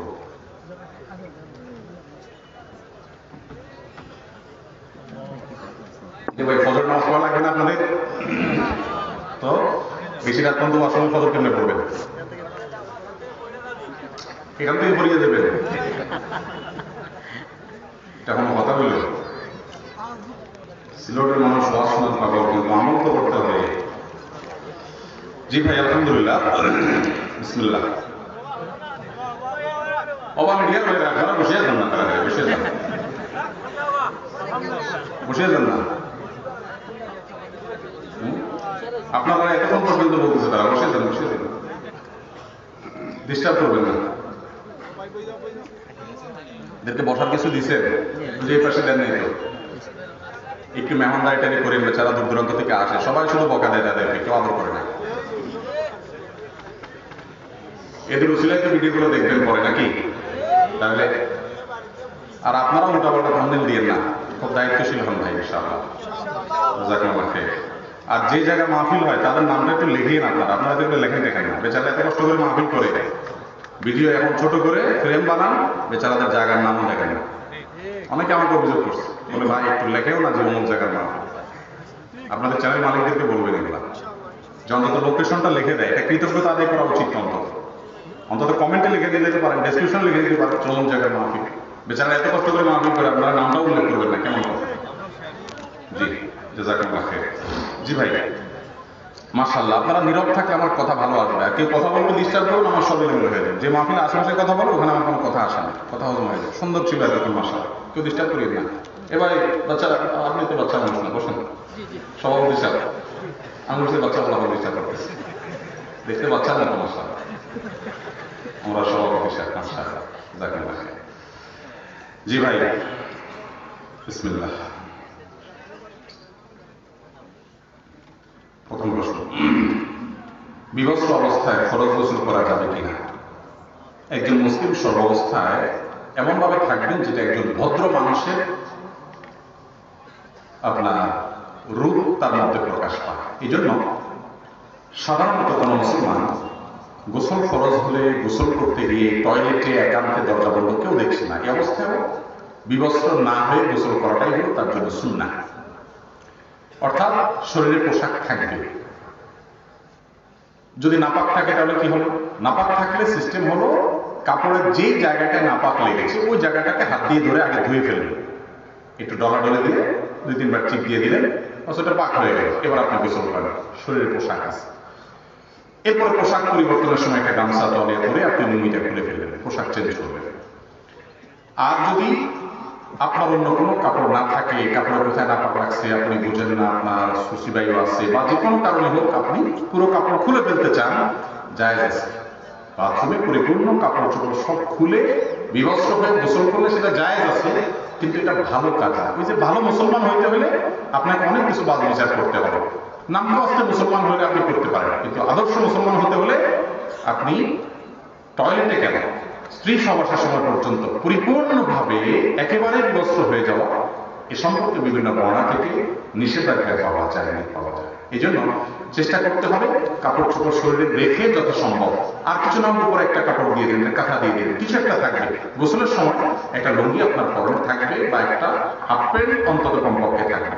কারণ এখানে নবী করিম সাল্লাল্লাহু আলাইহি ওয়াসাল্লাম বলেছেন এরকম একটা প্রশ্নের জবাবে যে আল্লাহকে অন্তত লজ্জা করা উচিত, যে আল্লাহ তো সবকিছু দেখেন। এই জন্য একেবারে বিবস্ত্র হয়ে গোসল করাটা উত্তম কাজ না, ভালো কাজ না। কিন্তু যদি করেন বড় কোনো গুনাহ হবে না, হয়ে যাবে গোসল। কথা কি বুঝতে পারছি? এখন আপনি এ ক্লাসের মুসলমান হতে চাইলে বিবস্ত্র হয়ে গোসল করবেন না, আর বি ক্লাসের মুসলমান হতে চাইলে করতে পারবেন, কিন্তু বড় কোনো গুনাহ তাতে হবে না। এরপর প্রশ্ন হলো, অনেকেই গরু ছাগল মুরগি আল্লাহর নামে মানত করে ছেড়ে দেয়, এগুলো ইসলামের দৃষ্টিতে গ্রহণযোগ্য কিনা? কোন গরু ছাগল মুরগি আল্লাহর নামে মানত করে আপনি ছেড়ে দিলেন, যেটা আমি খাইলাম না, এটা জাহিলি যুগের মানুষের কাজ, মূর্খতার যুগের মানুষের কাজ। তখনকার যুগে মানুষ বিভিন্ন পশু এরকম ছেড়ে দিতে বলতো যে এটা আল্লাহর নামে ছেড়ে দিচ্ছে, ওইটার কোনো মানত নেই। অথচ নবী করিম সাল্লাল্লাহু আলাইহি ওয়াসাল্লাম নিষেধ করেছে। আল্লাহর নামে আপনি যদি দিতে চান একজন গরিবকে দিয়ে দিবেন, ভাই এটা তোমাকে দিয়ে দিলাম আল্লাহর নামে, অর্থাৎ আল্লাহকে খুশি করার জন্য দিয়ে দিলাম, আমি সওয়াব আল্লাহর কাছ থেকে চাই। আল্লাহ বান্দাকে দিলে আল্লাহ খুশি হয়ে সওয়াব দেন, সেজন্য একজন মানুষকে মালিক বানিয়ে দিবেন, একটা মাদ্রাসা গরিব বাচ্চাদেরকে দিয়ে দিবেন। কিন্তু আপনি ছেড়ে দিবেন আল্লাহর রাস্তে, আল্লাহর নামে কোনো মানুষকে না দিয়ে ওটা ঘুরবে রাস্তা রাস্তা, এটা জায়েজ নেই। আমাদের পার্শ্ববর্তী দেশে দেখা যায় যে হিন্দু ধর্মাবলম্বী ভাইরা তারা ওই যে গরুগুলাকে এরকম ছেড়ে দিয়ে রাখে, হ্যাঁ, এগুলোর কোনো মালিক থাকে না, মা বাবা থাকে না। তো এরকমটি একজন মুসলমান করবে না। মুসলমান তিনি এমন কোনো কাজ করবেন না যেটা অর্থহীন, যেটা অহেতুক, কোনো যুক্তি নেই। আপনাকে আল্লাহ তাআলা পশু দিয়েছেন, এর দ্বারা আপনি নিজে উপকার ভোগ করবেন, আর না হলে অন্য কাউকে দিবেন, সে উপকার ভোগ করবে, আপনি সওয়াব পাবেন। আপনি ছেড়ে দিলেন রাস্তা রাস্তায় ঘুরলো, উপকার আপনিও পেলেন না, মানুষও পেল না। এই অহেতুক কাজ করলে আল্লাহ তাআলা সন্তুষ্ট হন না, এবং এটা জায়েজ কাজ না, এটা ভুল কাজ। অনেকেই মনে করেন এটা সওয়াবের কাজ, এটা অনর্থক কাজ। কোন পশু পাখি আল্লাহর নামে এরকম ছেড়ে দেওয়া কি নাই, জায়েজ নাই। এই শিক্ষা আমাদেরকে দেয়নি, এটা জাহিল যুগে আরবের মুশরিকরা করতে, এই কাজ, এটা মুসলমানের কাজ না। এরপর প্রশ্ন হলো, আযানের আগে দুরূদ পড়া যাবে কিনা, অথচ হাদিসে আযানের পরে দুরূদ পড়ার কথা বলা হয়েছে। হাদিসে যেখানে আযানের পরে দুরূদের কথা বলা আছে, আমরা যখন আযানের জবাব দেব আল্লাহুম্মা রাব্বা হাযিহি দাওয়াতি তাম্মা, এই দোয়া পড়ার সময় দুরূদও পড়তে হবে সাথে, এটাই সুন্নাহ। তো অনেক এলাকাতে দেখা যায় আযানের আগে দুরূদ পড়া হয়, আসসালাতু ওয়াসসালামু আলাইকা ইয়া রাসূলুল্লাহ, এরপর আল্লাহু আকবার আযান শুরু হয়। শুনছেন আপনারা? চট্টগ্রাম থেকে একটু বেশি, অনেক এলাকাতে এগুলো আছে, চাঁদপুর বিভিন্ন এলাকাতে আছে। তো দুরূদ হাদিসে যেহেতু আযানের পরে বলতে বলা হয়েছে, সেটা যদি আপনি আগে বলেন তাহলে হাদিসের খেলাফ হবে। রাসূল আকরাম সাল্লাল্লাহু আলাইহি ওয়াসাল্লাম যেটাকে যেই জায়গায় যেই সময় করতে বলেছেন ওটাকে ওই সময় করতে হবে। আপনি যদি মন মতো এটাকে উল্টায় নেন তাহলে সেটা বিদআত হতে পারে। কথা কি বুঝতে পারছি? কোন হাদিসে আযানের আগে দুরূদ পড়ার কথা বলার কথা আমার জানা নেই। দুরূদ পড়তে হবে কখন? আযানের পরে। বিধায় যে সমস্ত এলাকাতে ভাইরা দুরূদ পড়েন আযানের আগে, তারা রাসূল আকরাম সাল্লাল্লাহু আলাইহি ওয়াসাল্লাম মহব্বতে করেন, ভালোবাসায় করেন, এবং তারা হয়তো মনে করেন এতে সওয়াব হবে। আমরা তাদের প্রতি বিনীতভাবে আবেদন করব যে নবী করিম সাল্লাল্লাহু আলাইহি ওয়াসাল্লামের হাদিসে সুস্পষ্টভাবে আযানের পরে জবাব দেওয়ার, আযানের জবাব দেওয়ার পাশাপাশি আযানের পরে আমরা যখন দোয়া করব আযানের জবাব, সে আযানের দোয়ার সময় দুরূদ পড়ার কথা বলা হয়েছে। বিধায় আমরা হাদিসের উপর আমল করার মধ্যে কল্যাণ। নবী করিম সাল্লাল্লাহু আলাইহি ওয়াসাল্লাম যেটাকে যেভাবে করতে বলেছেন সেটাকে সেভাবে করতে হবে। মন মতো করলে সওয়াব হবে? হবে না। আপনাকে আল্লাহ তাআলা ইবাদত করতে বলেছেন কাকে দেখে দেখে? নবী করিম সাল্লাল্লাহু আলাইহি ওয়াসাল্লামকে দেখে। তিনি হলেন আপনার জন্য স্যাম্পল আল্লাহর তরফ থেকে। আল্লাহ তাকে পাঠিয়েছেন নমুনা করে, লাকাদ কানা লাকুম ফি রাসূলিল্লাহি উসওয়াতুন হাসানাহ। আল্লাহ রাসূলের মধ্যে তোমাদের জন্য উত্তম নিদর্শন আছে, স্যাম্পল আছে। এই স্যাম্পল দেখে দেখে করতে হবে। এখন স্যাম্পল আছে একরকম, আপনি করলেন আরেক রকম। আপনি এটার জন্য কোনো পয়সা পাবেন? স্যাম্পলের উল্টা যদি অর্ডার যেভাবে করছে, যিনি অর্ডার করছে তার দেওয়া স্যাম্পলের মতো করেন না, আপনি মন মতো করছেন, আপনাকে পয়সা দিবে মালিক? ক্লায়েন্ট কাস্টমার টাকা দিবে? আল্লাহ রাব্বুল আলামিন সওয়াব দিবেন না। এই জন্য আযানের আগে নয়, দুরূদ পড়তে হবে কখন? আযানের পরে। কোন মৃত ব্যক্তির নাম নেওয়ার সাথে রহমতুল্লাহ বলা যাবে কি? যাবে।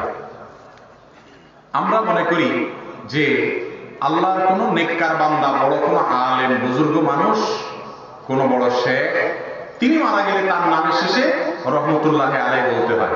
সাধারণ মানুষ, সাধারণ মুসলমান বললে বোধহয় বলা যায় না। এটা একটা ভুল ধারণা আমাদের সমাজে বদ্ধমূল হয়ে আছে। অথচ রহমতুল্লাহ আলাইহির শর্ত হলো আল্লাহর রহমত তার উপরে নাজিল হোক। এটা যদি একজন নেককার মানুষের জন্য এই দোয়াটা করা লাগে, যিনি সাধারণ মানুষ তার জন্য তার বেশি করে করা উচিত, ঠিক না? আল্লাহর রহমতের মুখাপেক্ষী আল্লাহর একজন প্রিয় মানুষ যতটুকু, আল্লাহর আরেক বান্দা যিনি হয়তো আল্লাহর এত প্রিয় হইতে পারেন না বলে আমাদের ধারণা, তাহলে ওই ব্যক্তির জন্য তো আল্লাহর রহমতের দোয়াটা আরো বেশি করে করা উচিত, তাই না?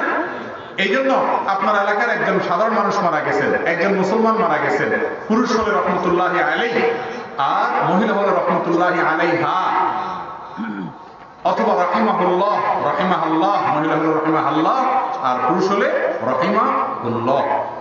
এটা বলাটা ভালো, মৃত ব্যক্তির জন্য দোয়া।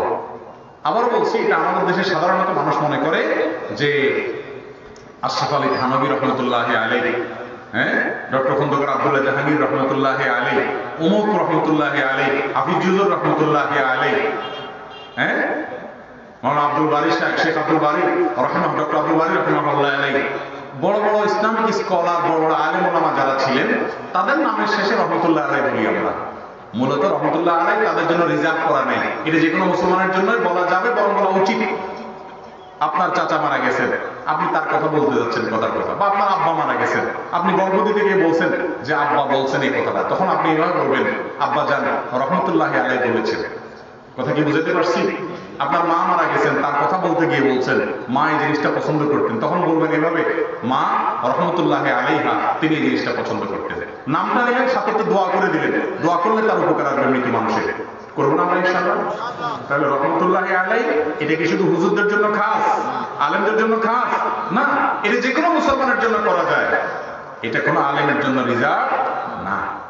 হ্যাঁ, রাদিয়াল্লাহু তাআলা আনহু এটা সাহাবীদের জন্য আপনার খাস।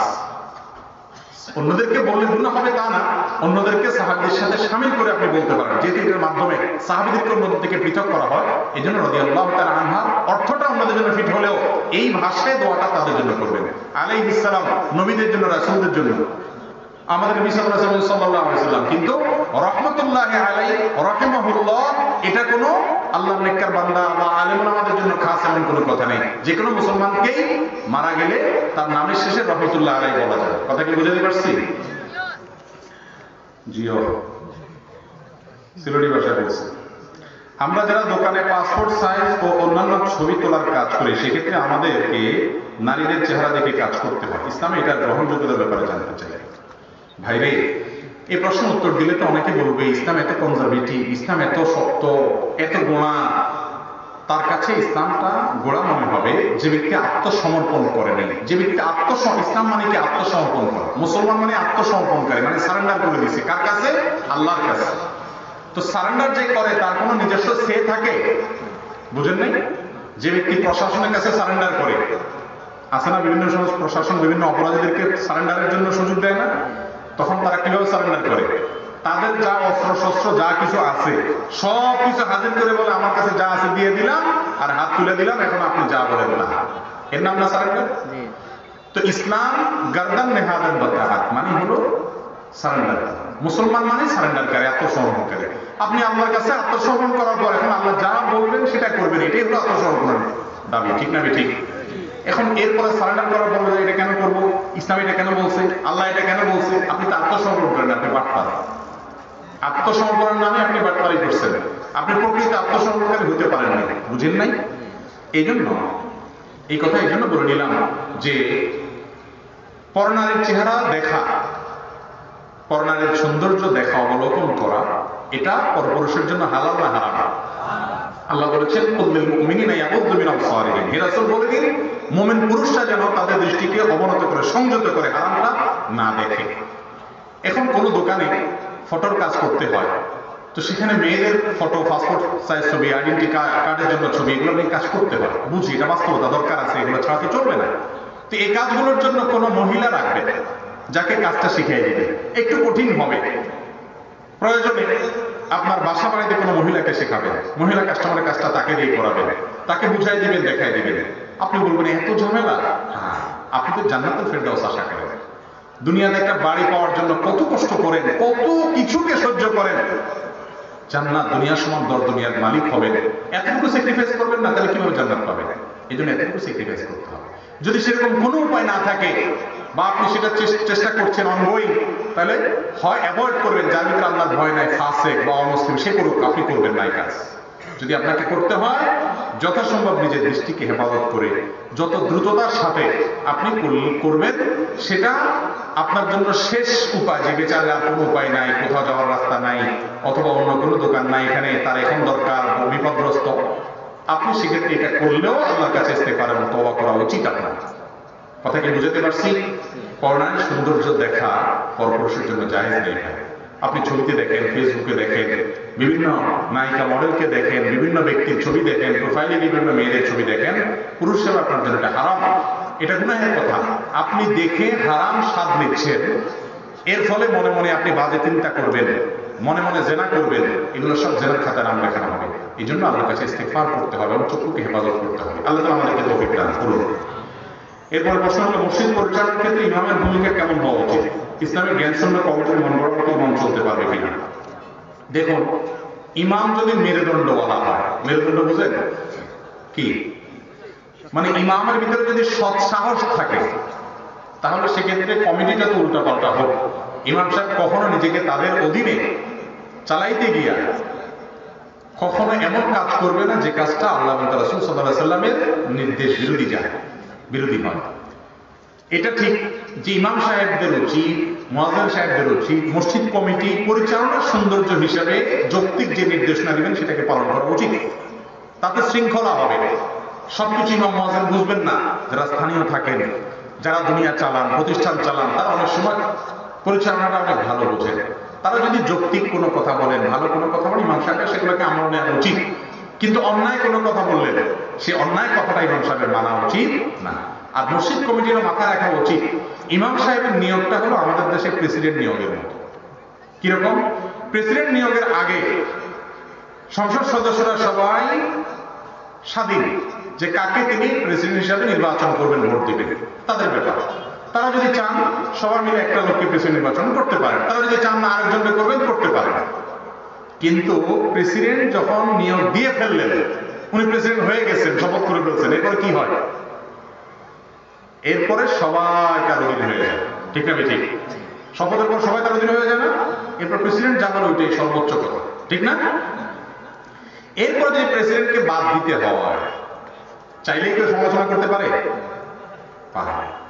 সবাই যদি ইমপ্রেসমেন্ট করে বা বেশি মানুষ ইমপ্রেসমেন্ট করে যে ঠিক আছে ওনার প্রতি আমাদের আস্থা নাই, ওনার উল্টাপাল্টা কর্মকাণ্ডের কারণে, তাহলে যায় সে বদলকে প্রেসিডেন্টগিরি চলে যায়। ঠিক না ঠিক? ঠিক মসজিদের ইমাম সাহেবের এরকম অবস্থা। নিয়োগ দেওয়ার আগ পর্যন্ত আপনাদের স্বাধীনতা আছে, আপনারা কাকে নিয়োগ দিবেন। আপনারা যাকে ভালো মনে করবেন, কোরআন হাদিসের নলেজ আছে, আমল আছে, তাকে অপরেজগারি আছে, দেখে আপনারা 20 জন 50 জন আলেম থেকে একজনকে নির্বাচন করেন। এই ক্ষমতা আপনাদের হাতে আছে। কিন্তু উনি যখন নিযুক্ত হয়ে গেলেন, এবার উনি হয়ে গেলেন ইমাম, আপনারা মুক্তাদি। এখন কমান্ড কাজ চলবে?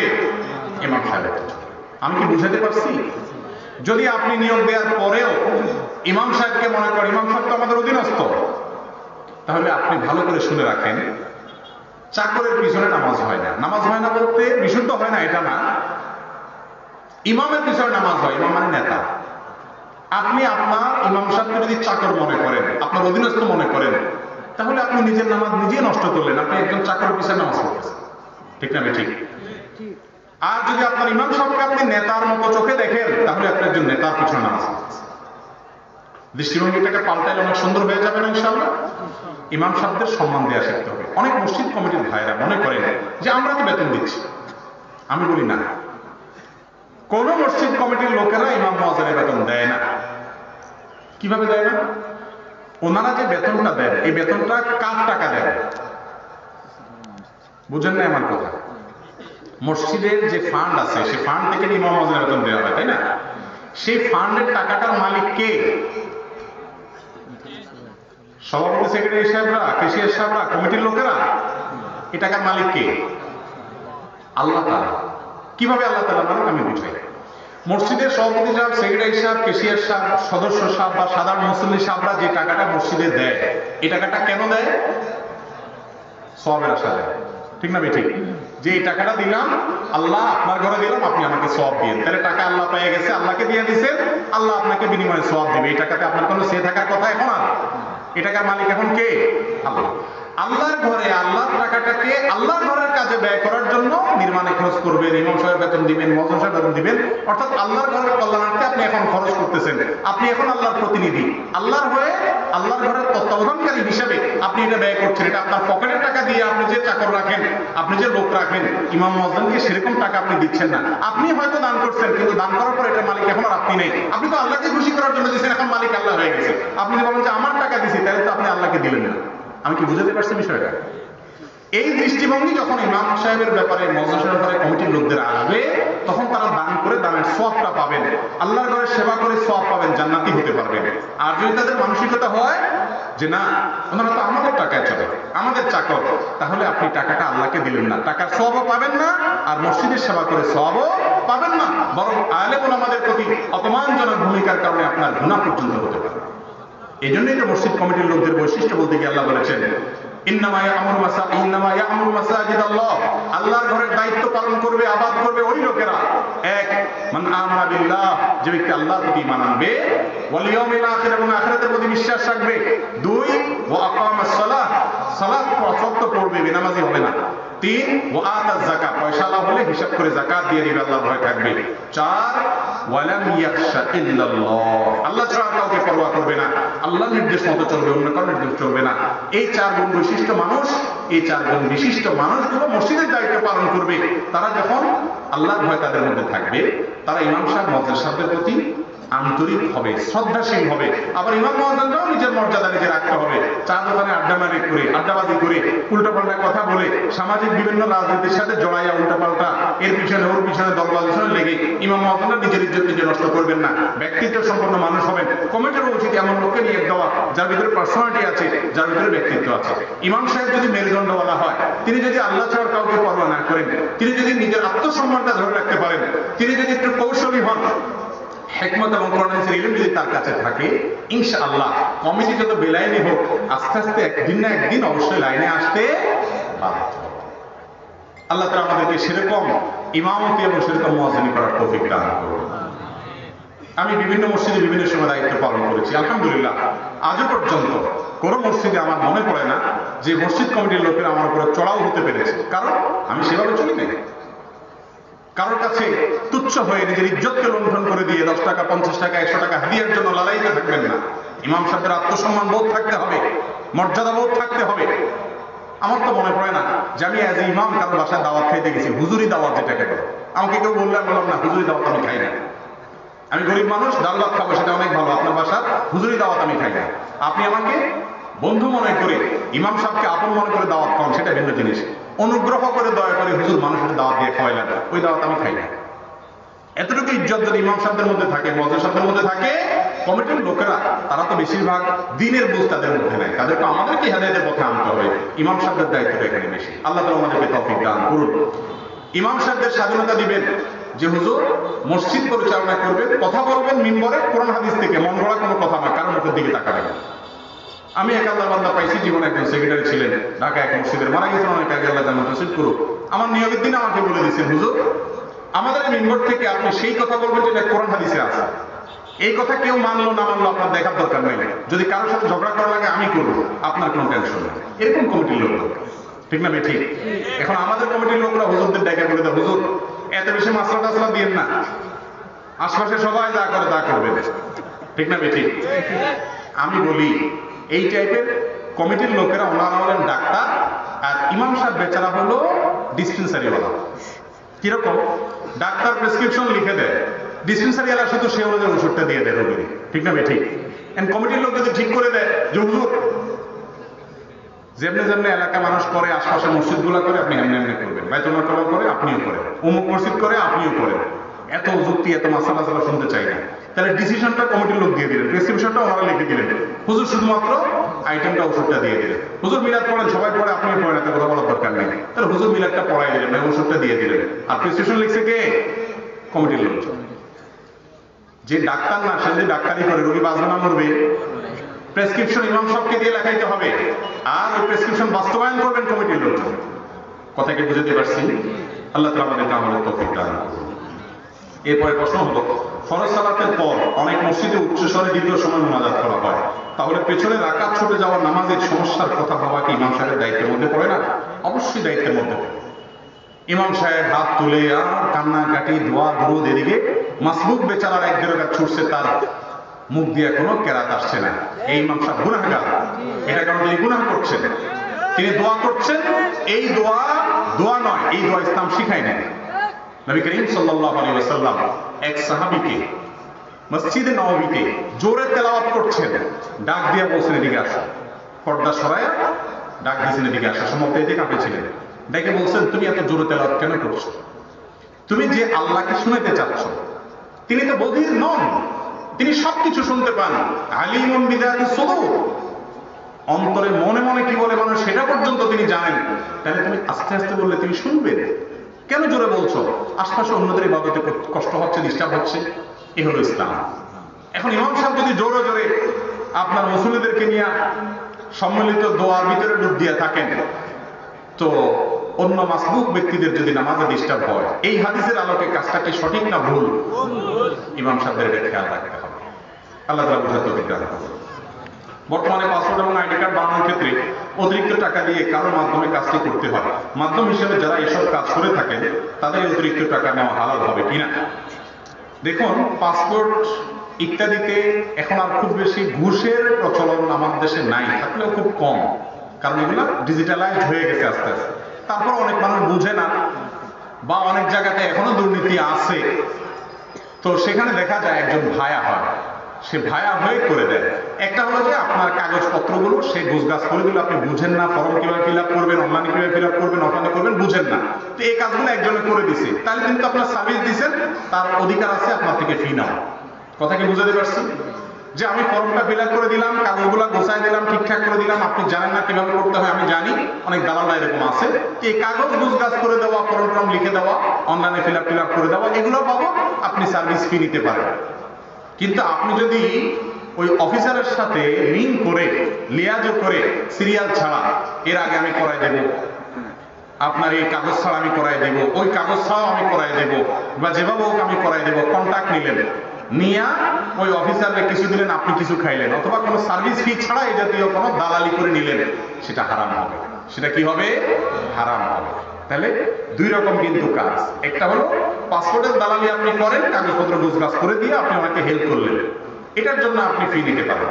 কিন্তু বেশিরভাগ ক্ষেত্রে যারা দালাল হয় তারা এই সমস্ত কাগজপত্রের ফিটি না, তারা টোটাল প্যাকেজ নেয়। আপনার জায়গায় পাসপোর্ট আসে যাবে, আমার কাজ, পুলিশেরটা আমি বুঝবো, অফিসারটা আমি বুঝবো, এসব বুঝবো। এই দুই নম্বর পথে যারা উপার্জন করে তাদের উপার্জনটা হারাম। আর যারা তাদেরকে টাকা দিয়ে এই কাজ করেন তারাও হারাম কাজ করেন।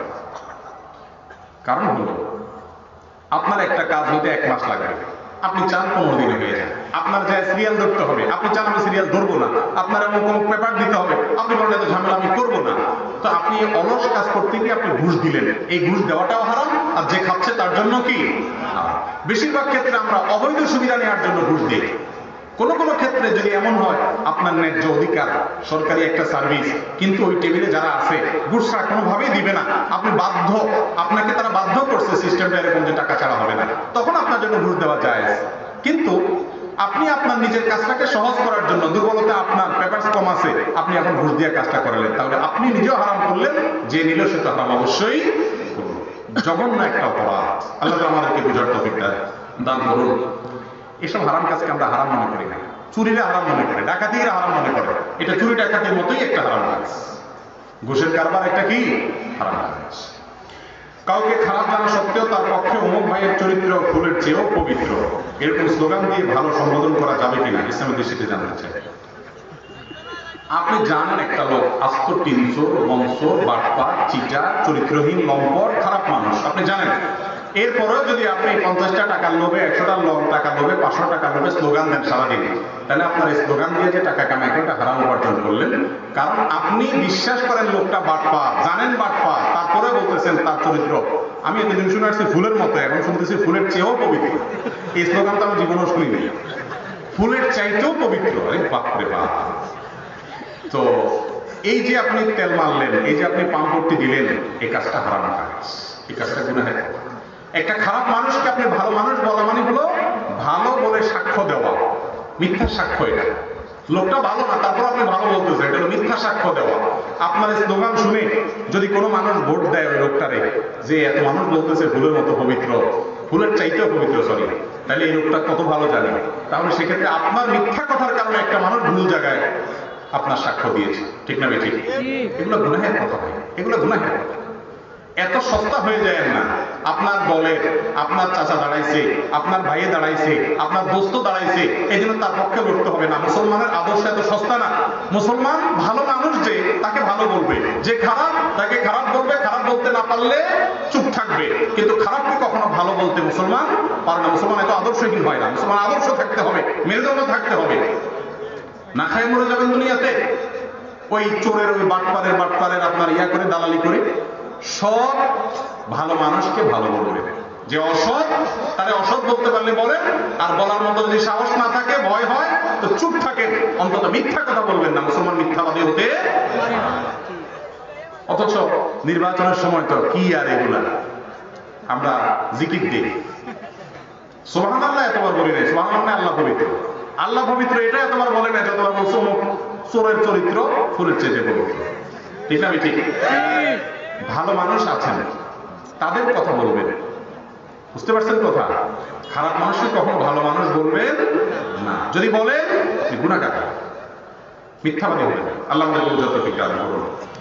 কেউ যদি আমার প্রতিবেশী সম্পর্কে জানতে চায়, তারপর আমি আমার প্রতিবেশী ভালো খারাপ উভয়টি বললাম, এতে কি আমি গীবতকারীর মধ্যে শামিল হব? না, এটা গীবতের মধ্যে পড়বে না। এবং এই গীবত জায়েজ আছে, বরং এই গীবত কোনো কোনো সময় আবশ্যক হয়। ধরেন কথার কথা, আপনার প্রতিবেশীর সাথে কেউ আত্মীয়তা করবে অথবা তার সাথে কোনো লেনদেন করবে, আপনাকে জিজ্ঞেস করলো লোকটা কেমন। আপনি যদি তখন চিন্তা করেন, হুজুর ওয়াজ করে বলছিল প্রতিবেশীর প্রতি আন্তরিক হতে, ভালো ব্যবহার করতে, তার প্রতি ভালো সম্পর্ক রাখতে, তাইলে এবার একটা সুযোগ পাইছি সওয়াবে কামাই করার। লোকটা আসতো বাটপাত, তারপরও বলবো যে ফেরেশতার মতো মানুষ, তার মেয়ের বহুত অকারেন্স আছে, তারপরও বলবো আরে একেবারে রাবেয়া বস্তির মতো মেয়ে। এরকম বললে সওয়াব হবে না গুনাহ হবে? গুনাহ হবে। কারণ ওই যে একটু আগে যে উত্তর দিলাম, একই কজ। আপনার এই কথার কারণে ওই বেচারা হয়তো তার সাথে আত্মীয়তা করবে, তার সাথে লেনদেন করবে, এরপরে যখন ফাঁসবে লোকটার আপনি ক্ষতি করলেন কি করলেন না, এটা জায়েজ, এটা জায়েজ নেই। এখানে যদি আপনি তার বদনামি করেন, সে বদনামি করা আপনার কর্তব্য, শুধু জায়েজ না। আপনি বলতে হবে যে লোকটার ভালো দিক এই, খারাপ দিক এই, সিদ্ধান্ত তারটা সে নেবে। কথা কি বুঝাতে পারছি? আর যদি আপনি বলতে না পারেন, তাহলে বলেন যে ভাই আমি বেশি কিছু বলতে পারতেছি না, আপনি এড়ায় যান। কিন্তু আপনি ডাহা মিথ্যা কথা বলবেন, এটা সুযোগ নেই। বিশেষ করে ছেলে মেয়ে বিয়ের সময় এই অপকর্মটা আমরা অনেকে করি। যদি যার কাছে জিজ্ঞেস করতে গেছে পাত্রপক্ষ বা পাত্রীপক্ষ, খোঁজ খবর নিতে আসছে ছেলেটা কেমন মেয়েটা কেমন, যার কাছে জিজ্ঞাসা করছে সেই যদি তাদের পক্ষের লোক হয়, তাহলে তার কোনো কথাই নেই। ভাই বসেন বসেন বসেন, আপনি জায়গা মতো আসছেন, ভাই আপনারা অন্যরা একটু ভুল তথ্য দিত, মাশাআল্লাহ এই ছেলে তো ভাই লাখে কোটিতে একটা পাওয়া যায় না, এই মেয়ের চরিত্র তো ফুলের চেয়ে পবিত্র। সুন্দর করে পাম করতে দিয়ে বুঝে বুঝে দিয়ে দিয়েছেন, কারণ মেয়ে আপনার বাতিজি, মেয়ে আপনার দোস্তের মেয়ে, আপনার পরিচিত কেউ, বিয়েটা হয়ে যায়। হ্যাঁ, আর যদি আপনি বিপক্ষের লোক হন আর আপনারা জিজ্ঞাসা করেন, তাও বলে ভাই আল্লাহ আপনারে বাঁচাচ্ছে, ভাই আপনি জায়গা মতো আসছেন, বসেন বসেন, সর্বনাশ ধ্বংস হয়ে যেতেন এতক্ষণে, ভাই খবরদার, খুব খারাপ। আসলে এত খারাপ না, আপনি মিথ্যা কথা বললেন। এই রোগগুলো আমাদের মধ্যে আসলে নাই, হারাম। শাহাদাতুজ জুর এটাকে বলা হয় হাদিসের ভাষায়, শাহাদাতুজ জুর জঘন্য। কোরআনে কারিমে আল্লাহ তাআলা ঘোষণা করেছেন মিথ্যা সাক্ষ্য দেওয়া, মিথ্যা কথা বলা কারো চরিত্র নিয়ে, এটা জায়েজ নয়, জঘন্য অপরাধ।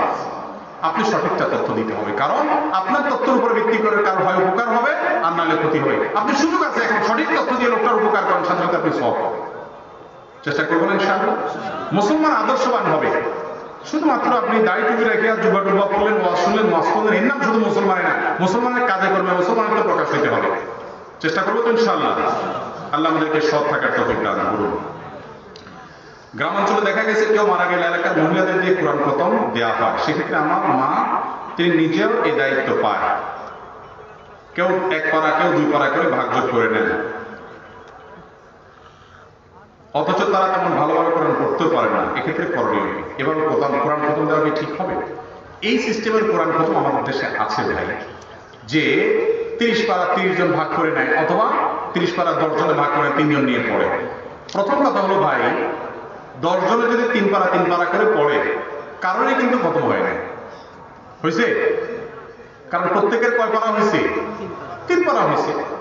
আরেকজনের 3 পারা হয়েছে, আরেকজনের 3 পারা হয়েছে, এটা জোড়া দিবেন কেমনে? বুঝেন নাই কথা? যদি এককভাবে একজনে 30 পারা পড়তেন তাহলে একটা জিনিস হতো, ঠিক আছে, এটা ওনার খতম হলো। এখন তো কারোর খতম হয় না। 30 জনে মিলে 30 পারা পড়লেন বা 10 জনে মিলে 30 পারা পড়লেন, এরকম করে খতম করার কথা কোন হাদিসে শেখানো হয়েছে বা কোন হাদিস থেকে কোন সালাত থেকে এরকম আমল আছে আমার অন্তত জানা না। কথা কি বুঝতে পারছি? দ্বিতীয়ত, মানুষ মারা যাওয়ার পর বিশেষ করে তার লাশের চারপাশে ঘিরে ধরে কোরআন শরীফ পড়ার সময় মিলে এই নির্দেশও কোন হাদিসে দেওয়া হয় না। মৃত মানুষকে মৃত্যুর পর খুব দ্রুততার সাথে দাফন কাফনের ব্যবস্থা করা, জানাজার ব্যবস্থা করা, এটা হলো কর্তব্য। বসায় রেখে আপনি কোরআন শোনাবেন, কোরআন তো আপনি জীবিত মানুষকে শোনাবেন, মৃত মানুষকে কোরআন শোনাতে আপনি পারবেন না। অতএব এটা শরীয়তের কোন নির্দেশ না। আর তাছাড়া ভুলভাল তেলাওয়াত যদি করেন তাহলে তো সওয়াব হবেই না, বরং গুনাহ হতে পারে, এটা আরেক জিনিস। এরপর প্রশ্ন হলো, স্বামী স্ত্রী অথবা মা সন্তান একসাথে নামাজ আদায় করতে পারবে কিনা? পারবে। যদি স্বামী স্ত্রী অথবা মা ছেলে একসাথে নামাজ পড়ে তাহলে পুরুষ যিনি তিনি ইমামতি করবেন, মহিলারা পেছনে দাঁড়াবেন। মহিলা যদি একজন হয় তিনি পেছনে দাঁড়াবেন, পাশাপাশি দাঁড়াবেন না। বাচ্চারা থাকলে বাচ্চারা মায়ের সাথে পেছনে দাঁড়াবে, ছেলে বাচ্চা বাপের সাথে দাঁড়াতে পারে। আর যদি কয়েকজন মহিলা হয় তাহলে তারা পেছনে দাঁড়াবে। আর যদি একজন মুক্তাদি পুরুষ হয় আর কয়েকজন মহিলা হয় তাহলে একজন পুরুষ ইমামের ডান পাশে দাঁড়াবে আর মহিলা পেছনে দাঁড়াবে। যিনি ইমামতি করতেছেন তিনি একা পুরুষ, আর যদি মুসল্লি সব মহিলা হয় তাহলে তিনি একামত দেবেন আর তিনি কি করবেন? ইমামতি করবেন। এভাবে জামাতের সাথে নামাজ পড়বেন। কখনো আপনার মসজিদে জামাত ছুটে গেছে হঠাৎ কদাচিত একদিন, তাহলে আপনি বাসায় আপনার স্ত্রী মা বোন যারা আছে তাদেরকে নিয়ে জামাতের সাথে নামাজ পড়েন। কারণ সালাতুল জামাআতি তাফদুলু সালাতুল ফজর বি 27 দারাজা হাদিসে আসছে, একাকী নামাজ পড়ার চাইতে জামাতের সাথে নামাজ পড়লে 27 গুণ বেশি সওয়াব। আপনি 1 টাকায় যদি 27 টাকার অফার পান, ছাড়বেন জীবনে? তাহলে একাকীভাবে নামাজ পড়ে মুসলমান কখনো পড়বেন না। চেষ্টা করবেন কাউকে না কাউকে দিয়ে কি করার জন্য? জামাত করার জন্য। এমনকি কেউ ফরজ নামাজ পড়ে ফেলছে, তারপরে তার মুক্তাদি বানান, সে নফলের নিয়ত করবে, আপনি ফরজের নিয়ত করবেন, নামাজ হয়ে যাবে। বুঝেন নাই কথা?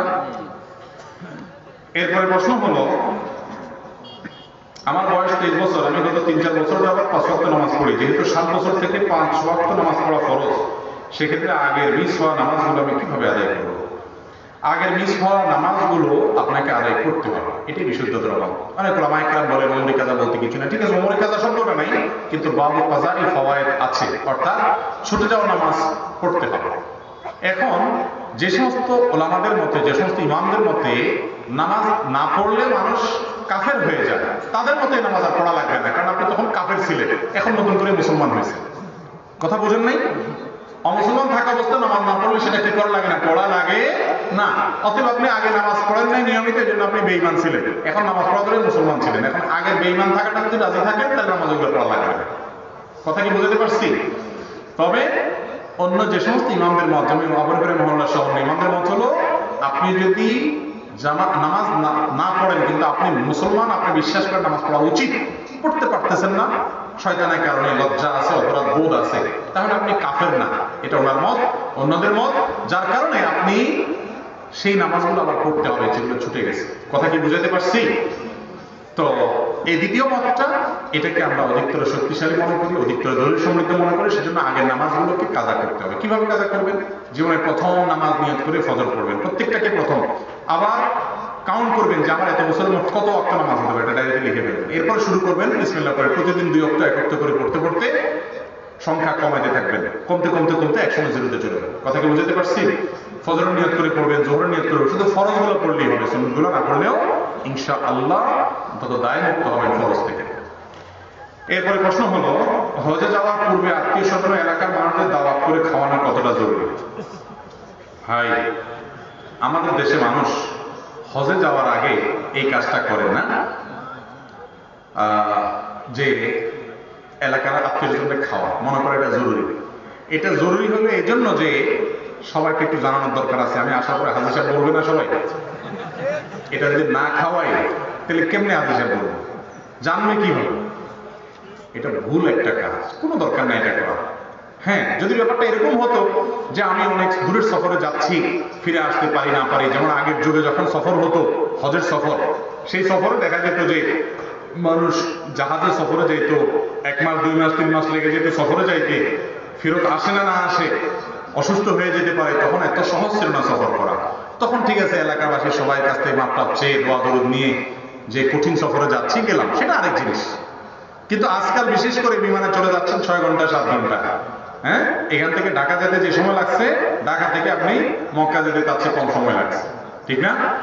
তো এখন লোকজন ডেকে খাওয়ানোর মানে অন্তত কোনো যৌক্তিক কারণ গ্রাউন্ড থাকতে পারে না। যদি মনে করেন যে হ্যাঁ আপনি হজে যাচ্ছেন, সবাইকে ডাকডোর পিটায় যাবেন, তাহলে তো এটা হজ হবে না, এটা লোক দেখানোর কাজ হবে, এটার কারণে কোনো সওয়াব পাবে না। হজ থেকে আইসা গল্প দিবেন না, আমার দ্বিতীয় হজের থেকে আমার জায়নামাজটা নিয়ে আসো তো, এরকম আছে না নেই? মেহমান আসছে বাড়িতে, তো বলতেছে যে আমার ওই যে দ্বিতীয়বার হজের যে জায়নামাজ আনছিল ওটা নিয়ে আসো। তার মানে মেহমান তুমি শুনে রাখো, মাইন্ড ইট, আমি কয়েকবার হজ করছি, বুঝতে পারছেন? এই গালবাজি করলে কি হবে না? হজ হবে না। এক সময় বোম্বাই হাজে ছিল, আমরা ছোটবেলায় শুনছি। বোম্বাই হাজে চিনেন আপনারা? যে আগে যখন হজে যাইতো জাহাজের পথে, তো দূরের পথ তো যাইতে যাইতে যাইতে যাইতে কোথাও হাঁটা, কোথাও এত তো হাসপাতাল ডাক্তার এত কিছু ছিল না, মানুষ অসুস্থ হয়ে যেত। তো কেউ বেশি অসুস্থ হয়ে গেলে তারে মুম্বাইতে রেখে জাহাজ ছেড়ে দিত।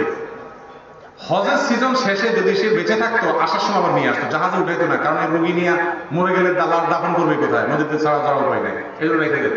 তো আসার সময় তাকে উঠাইয়া নিয়ে আসতো দেশে। এখন বেচারা হস্ত করতে পারে না, অসুস্থ হয়ে গেছে, এই জন্য তারা রেখে গেছে। তো আসার সময় যদি ফেরত নিয়ে আসছে, এলাকায় আসলে মানুষ তার নাম দিতে বোম্বাই আসে, মানে সে মক্কার হাজি না। তো এই যে হজ করার পরে নাম হাজি একটা দিতে হবে, বোম্বাই ঘুরে আসলেও অন্তত আদা হাজি নাম দিতে হবে। এই যে একটা মানসিকতা, এটা একটা রোগ, এটা একটা রোগ আমাদের সমাজে, যে নামের আগে আলহাজ লাগাইতে হবে, হাজি সাহেব লাগাইতে হবে। খুবই খারাপ একটা জিনিস। খবরদার আপনারাও কাউকে আলহাজ এবং হাজি সাহেব লিখবেন না। অনেক মাহফিলের পোস্টারেও লেখে হুজুরের নামের আগে আলহাজ। বা হজ করে যদি আলহাজ হয়, তাহলে নামাজ পড়ে আল মুসল্লি হবে নাকি? হজের চাইতে নামাজের গুরুত্ব বেশি না কম? বেশি। জীবনে একবার হজ করে আপনি আলহাজ লাগান, তা আমি তো প্রতিদিন 5 ওয়াক্ত নামাজ পড়ি, আমার নামের আগে আল মুসল্লি লাগাবেন, ঠিক না ভাই? ঠিক। এগুলো অন্যায়। ইবাদত করে এটা ফুটানি জাহির করা উচিত না। আমি একবার মনে আছে, এক ব্যক্তিরে সে মসজিদে জানা মাদ্রাসায় কিছু টাকা দিয়েছে, আমি রসিদ লিখে দিয়েছি। তো ওনার নামের আগে আমি কিছু লিখি না, অমুক লিখে দিয়েছি। পরে উনি রসিদটা দেখে বলতেছে, হুজুর আল্লাহ আমাকে পশ্চিম দিকে নিয়েছিল। তো তাই বললাম, আপনার আল্লাহ পশ্চিম দিকে নিয়েছে না পূর্ব দিকে নিয়েছে, আমার দরকার কি? মানে বুঝলাম না, এটার সাথে এটার যুক্তি কি? তো বলতেছে আপনি দুষ্টামি করেন আমার সাথে। আমরা কি দুষ্টামি করেন? আমি তো বুঝলাম না কথা। আল্লাহ আপনার পশ্চিমে নিয়েছে না পূর্বে নিয়েছে, আসমানে গেছেন না জমিতে গেছেন, এটার সাথে আমার কি সম্পর্ক আমি বুঝলাম না।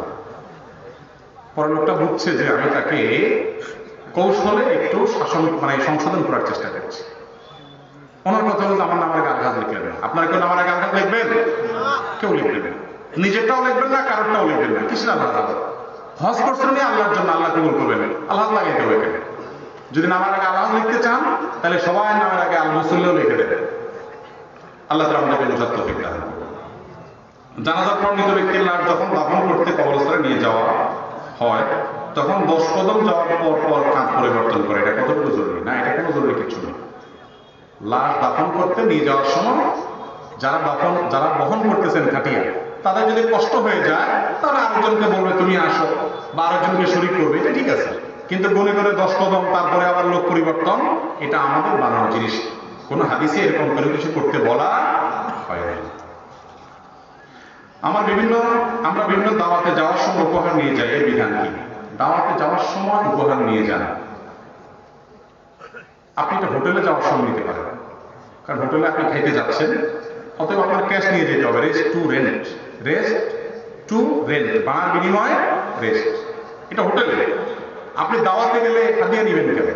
আপনি হাদিয়া তো তার আগে পরেও দিতে পারেন। কথার কথা আপনার ভাতিজা তার একটা কেয়ার অনুষ্ঠান আপনাকে দাওয়াত দিছে, বা বিয়ের অনুষ্ঠান আপনাকে দাওয়াত দিছে, তো আপনি খেতে যাচ্ছেন। যদি সিস্টেমটা এরকম হয় যে খেতে গেলে কিছু নিতেই হবে, তাহলে এটা হোটেল হলো। এটা কি দাওয়াত থাকলো? আর কথা বোঝেন না আপনারা? যদি সিস্টেমটা এরকম হয় যে দাওয়াত খাইতে গেলে কিছু নিয়ে যেতে হবে, তাহলে যেহেতু আমাকে কিছুটা খাওয়ান দিবে, একটু পোলাও রোস্ট বিরিয়ানি টিরিয়ানি দিবে, এই জন্য আমি কিছু সাথে নিয়ে যেতে হবে। তাহলে এটা তো হোটেল হইল, এটা কি দাওয়াত হলো? এটা কখনো দাওয়াত না। দাওয়াত তো সেটা যে আপনি কষ্ট করে আসেন, একটু আমার মেহমানদারিটা কবুল করেন, আমি আল্লাহর কাছে সওয়াব পাবো, এটা হলো দাওয়াত। আপনি আসেন, সাথে কিছু নিয়ে আসেন, আমার লোক টেবিল চেয়ার নিয়ে গেটে বসা আছে, আপনি ওখানে জমা দেন, তারপর ঢোকেন খাইতে। এ তো হোটেলের চেয়ে আরো খারাপ, ঠিক না? ঠিক। আরে ভাই, বেশিরভাগ হোটেলে তো আগে খাইতে দেয় বেশি, আর খাওয়ান দাওয়ান শেষে এবার ক্যাশ থেকে বলে কত হয়েছে, বলে এত টাকা, ঠিক না? ঠিক। কিন্তু তার চেয়েও খারাপ যে আগে টাকা জমা দেন, কি আনছেন আগে দেন, বুকিং দেন, খাতা নাম লেখেন, আবার কাস্টমারের নাম লেখে হোটেলে, এখানে নাম পর্যন্ত লেখানো যাতে মিলানো যায়, চান্দু খায় গেছো 4-5 জন কত দিয়ে গেছো দিদি। এই চরিত্রটা কি ভালো না খারাপ? সংগ্রাম করতে হবে আমাদেরকে এটার বিরুদ্ধে ইনশাআল্লাহ। আমাদের সমাজ থেকে এই অপসংস্কৃতিকে ঝেঁটে বিদায় করতে হবে। যুবকরা সচেতন হলে হবে ইনশাআল্লাহ। যুবকরা মুরব্বীদেরকে বলে দিবেন, চাচা বাবা আমার বিয়েতে এই ভিক্ষার টেবিল নিয়ে বসবেন না, এটা হলো ভিক্ষার টেবিল। আপনার যদি একটা পয়সার টান থাকে, আপনার মানুষ খাওয়াতে বলছে কি বিয়ে, মানুষ খাওয়াতে বলছে কি আপনি 500 মানুষ দাওয়াত দিচ্ছেন, খাওয়ানোর এত ক্ষমতা নেই, আপনি 50 জন দাওয়াত দেন, দাওয়াত দিয়ে বেচারারে টেবিল চেয়ার নিয়ে চাঁদাবাজি করতে বসাই দিবেন। আপনার চাইলে ডাকাত ভালো, ডাকাত একটা ছুরি নিয়ে একটা পিস্তল নিয়ে ডাকাতি করে, দেখলে বোঝা যায় এটা ডাকাত। কিন্তু আপনি টেবিল চেয়ার নিয়ে ভদ্র মানুষের মধ্যে খাতা কলম নিয়ে বসছেন, আপনি তো ভদ্র বেশি ডাকাত, যাকে কি আছে দিয়ে যাও, এরপরে খাও। পার্থক্য এতটুকু, ডাকাত কিছু খাওয়ায় না, আপনি কয়টা বাদ দেন। এই জিনিসটাকে ভালো না খারাপ? আপনারা বুঝতেছেন ভালো না খারাপ? লা ইয়াহিল্লু মালু মুসলিমিন ইল্লা বিতিবি নাফসি। হাদিসে আসছে কোন মুসলমানের টাকা তার মনের সন্তুষ্টি ছাড়া নেওয়া জায়েজ। এখন আপনি বলবেন দাওয়াতে সবাই খুশি মনে আনে, সবাই খুশি মনে আনে না ভাই, এটা সিস্টেম হয়ে গেছে, না এনে পারে না। মধ্যবিত্ত, নিম্ন মধ্যবিত্ত এরকম কোন দাওয়াত পাইলে খুব কষ্ট পায়, খুব কষ্ট পায়, চিন্তা করে যে আরে কি একটা মুসিবত, না গেলে বলবে টাকা দেওয়ার ভয় আসে নাই, আর কিছু না নিয়ে গেলে তো মানিজ্য থাকে না, সবাই নেয়, না নিয়ে কেমনে আসে। ভাইরা আমার, এগুলো ভালো জিনিস। আপনার সন্তানের আকিকা, আপনার ছেলের বিয়ে, আপনার নিজের অলিমা, কারোর কাছ থেকে কোনো চাঁদাবাজি করবেন না। দাওয়াত কার্ডে লিখে দিবেন যে কোনো হাদিয়া তোফা অনুগ্রহ করে আনবেন না, আনার প্রয়োজন নেই। হাদিয়া দিতে চাইলে আগে করে দেওয়ার সুযোগ আছে না নেই? খানা খাওয়ানোর সময় হাদিয়া দেবেন, ছোট লোকই ভাই, দেখতে খারাপ দেখা যায় যে কিছু খাইতেছেন, এখন কিছু আপনাকে দিতে হবে। আবার টেবিল চেয়ার নিয়ে, দুনিয়ার কোনো দেশে আছে কিনা জানি না, আমি আমার দেশে এই জিনিসটা আছে। যুবকরা এগুলো বিদায় দিবেন তো ইনশাআল্লাহ? বিয়ের সময় এখন এগুলো বিদায় দেওয়ার জন্য পয়সা কামাই করতে হবে। বড় গলায় কথা বলবেন, চাচা মিয়া বলবে কয় টাকা কামাই করে আনছো, আমার তো হিসাব নিকাশ করতে হয়। আমি তো এরকম অনেক অনুষ্ঠান দেখছি ঢাকায়, যে হিসাব নিকাশ করতে বসে আগে ছেলের আকিকা হবে, খাতনা হবে, এরকম নানান ধান্দা বাইর করে। 500 মানুষ দাওয়াত দেব, গড়ে যদি 1000 করে নিয়ে আসে কত হবে, আর আমরা খরচ করলে কত করবো, কাটাকাটি করে লাভ কত টিভি। আরে হোটেলারাও তো এভাবে হিসাব করে, ঠিক না? ঠিক। আমরা কি সংস্কৃতি রাখবো না বিদায় করবো ইনশাআল্লাহ? মুরব্বীরা সহযোগিতা করতে হবে, ঠিক আছে না বাবারা? আপনার ছেলে বিয়েতে কারোর কাছ থেকে চাঁদাবাজি করবেন না। আপনি বলবেন খুশি মনে দেয়, এই সমস্ত খুশি মনটাও কেউ দেয় না। খুশি মনে যে দিবে সে এমনিই দিবে ইনশাআল্লাহ। সে আপনি টেবিল চেয়ার না রাখলেও, যে বিয়েতে অনেক খরচ হয়েছে, আমার ভাতিজা, আমি চাচা বা আমার আত্মীয়, ঠিক আছে আমি 5000-10,000 দিয়ে যাই, সে এমনিই দিবে ইনশাআল্লাহ। এই টেবিল চেয়ার বসাইয়া এই সিস্টেম যখন বানাবেন তখন মানুষ বাধ্য হবে।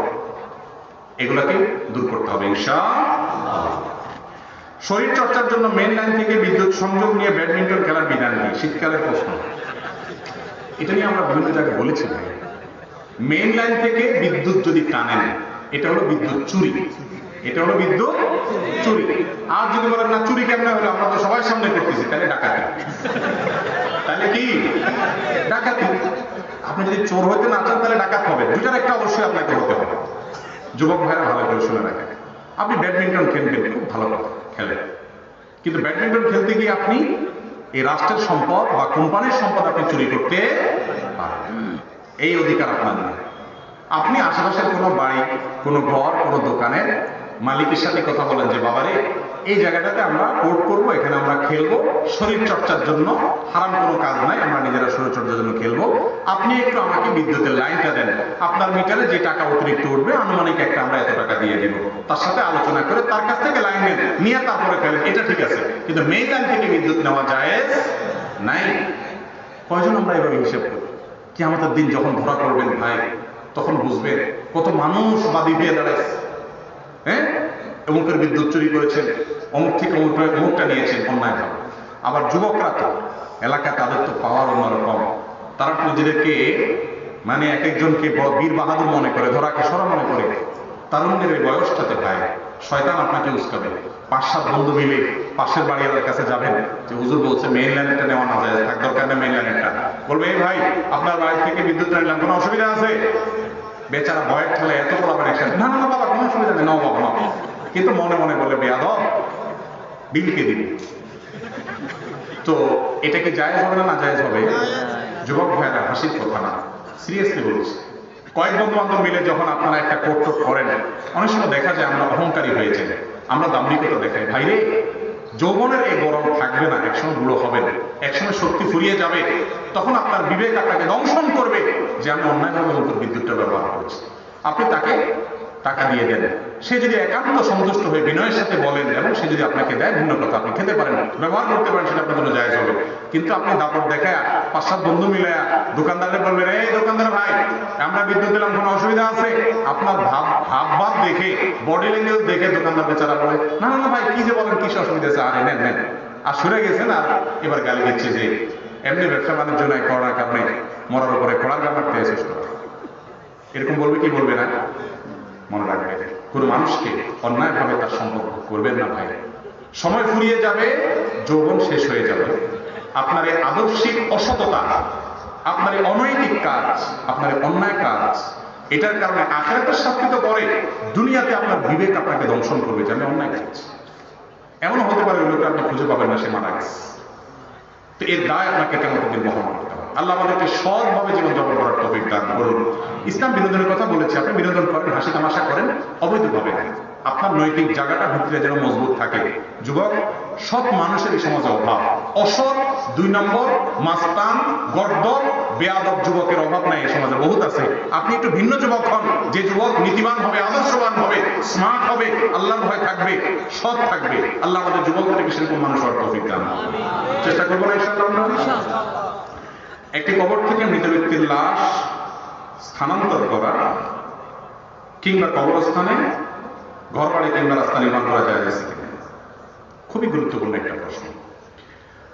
কবরস্থানে কোনো মানুষকে যদি দাফন করা হয়, ইসলাম বলে একজন মানুষ জীবিত অবস্থায় তাকে যেরকম সম্মান দেখাতে হয়, মৃত্যুর পরেও মানুষের মরদেহকে সম্মান দেখাতে হয়। অসম্মান হয় এমন কোনো কাজ করা যায় না। এই জন্য ইসলাম বলেছে মৃত্যুর পর মানুষকে সসম্মানে কাপড় পেঁচিয়ে, কাপড় পরিয়ে, গোসল টোসল দিয়ে সুন্দর করে কবরস্থ করতে, এটা মানুষের সম্মান। এখন একটা মানুষের যদি পুরো শরীরটা মাটির সাথে গলে পচে একাকার হয়ে না যায়, এখনো মরদেহটা গোটা থাকে, তাই এই অবস্থায় ওই কবর খুঁড়ে ওই ব্যক্তির মরদেহকে উত্তোলন করা, তার লাশের সাথে অপমান করা, এটা জায়েজ নাই। সমস্ত ওলামা একরাম একমত হতে পারে। হ্যাঁ, আপনি এমন কোন জায়গায় দাফন করেছেন জায়গার মালিক আরেকজন, অথবা এমন ভাবে দাফন করেছেন তার গোসল দেওয়া হয় নাই, এরকম কোন কারণে যদি আপনি লাশ তোলেন আবার, সেটা জায়েজ।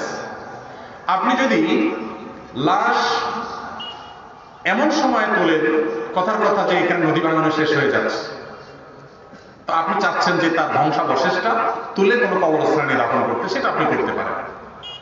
এবং বেশিরভাগ ইমামদের মতে যদি এরকম হয় যে লাশ অনেক পুরাতন হয়ে গেছে, মাটির সাথে মিশে গেছে, একেবারে এতদিন হয়েছে যে তার আর কিছু নাই, মাটির সাথে মিশে গেছে, এখন সে জায়গাতে রাস্তা এক্সটেনশন করতে হচ্ছে অথবা ঘরবাড়ি এক্সটেনশন করতে হচ্ছে এই কবরের উপরে, তো এটা জায়েজ।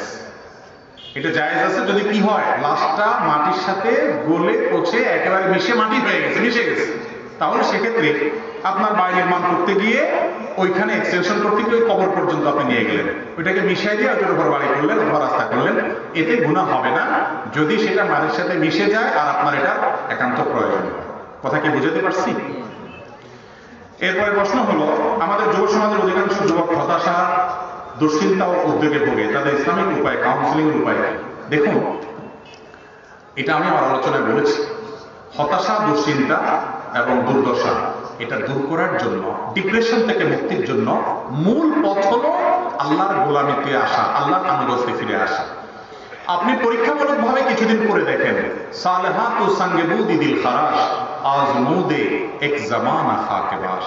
ভাইরে, পাথর হয়ে বহুকাল ছিলেন, একটু মাটি হয়েও কিছুদিন দেখেন না আল্লাহর আনুগত্য, আল্লাহর গোলামের ভিতরে কি শান্তি আছে। যদি কেউ গোলামের স্বাদ পেত, সে রাজত্ব ছেড়ে গোলামি করতো। ভাই, মালিকের গোলামিতে স্বাদ আছে। মানুষ মানুষের গোলামি করলে স্বাদ নাই, তৃপ্তি নেই, মনের ভিতরে সংকোচ বোধ হয়। আল্লাহর গোলামি করতে পারার ভিতরে আনন্দ হয়। একটু সিজদা করে দেখেন, একটু লুটিয়ে পড়ে দেখেন, একটু চোখের পানি খুলে দেখেন, ভালো লাগবে। যারা দুশ্চিন্তাগ্রস্ত আছেন, যারা ডিপ্রেশনে আছেন, আমি বলবো আজকের এই পৃথিবীতে ভোগের জন্য শত রাস্তা খোলা আছে।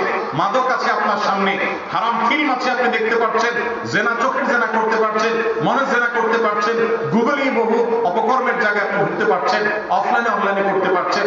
এত ভোগের ব্যবস্থা থাকার পরেও পৃথিবীতে মানুষ দিন দিন দুঃখী হচ্ছে, ডিপ্রেশনে ভুগছে, দুশ্চিন্তাগ্রস্ত হচ্ছে, আত্মহত্যার প্রবণতা বাড়ছে, মানুষের সাইকোলজিক্যাল সমস্যা হচ্ছে, মানসিকভাবে মানুষ অসুস্থ হচ্ছে, দিন দিন বাড়তেছে এগুলোর পরিমাণ। কারণ শান্তির ট্র্যাকে মানুষ নাই ভাই।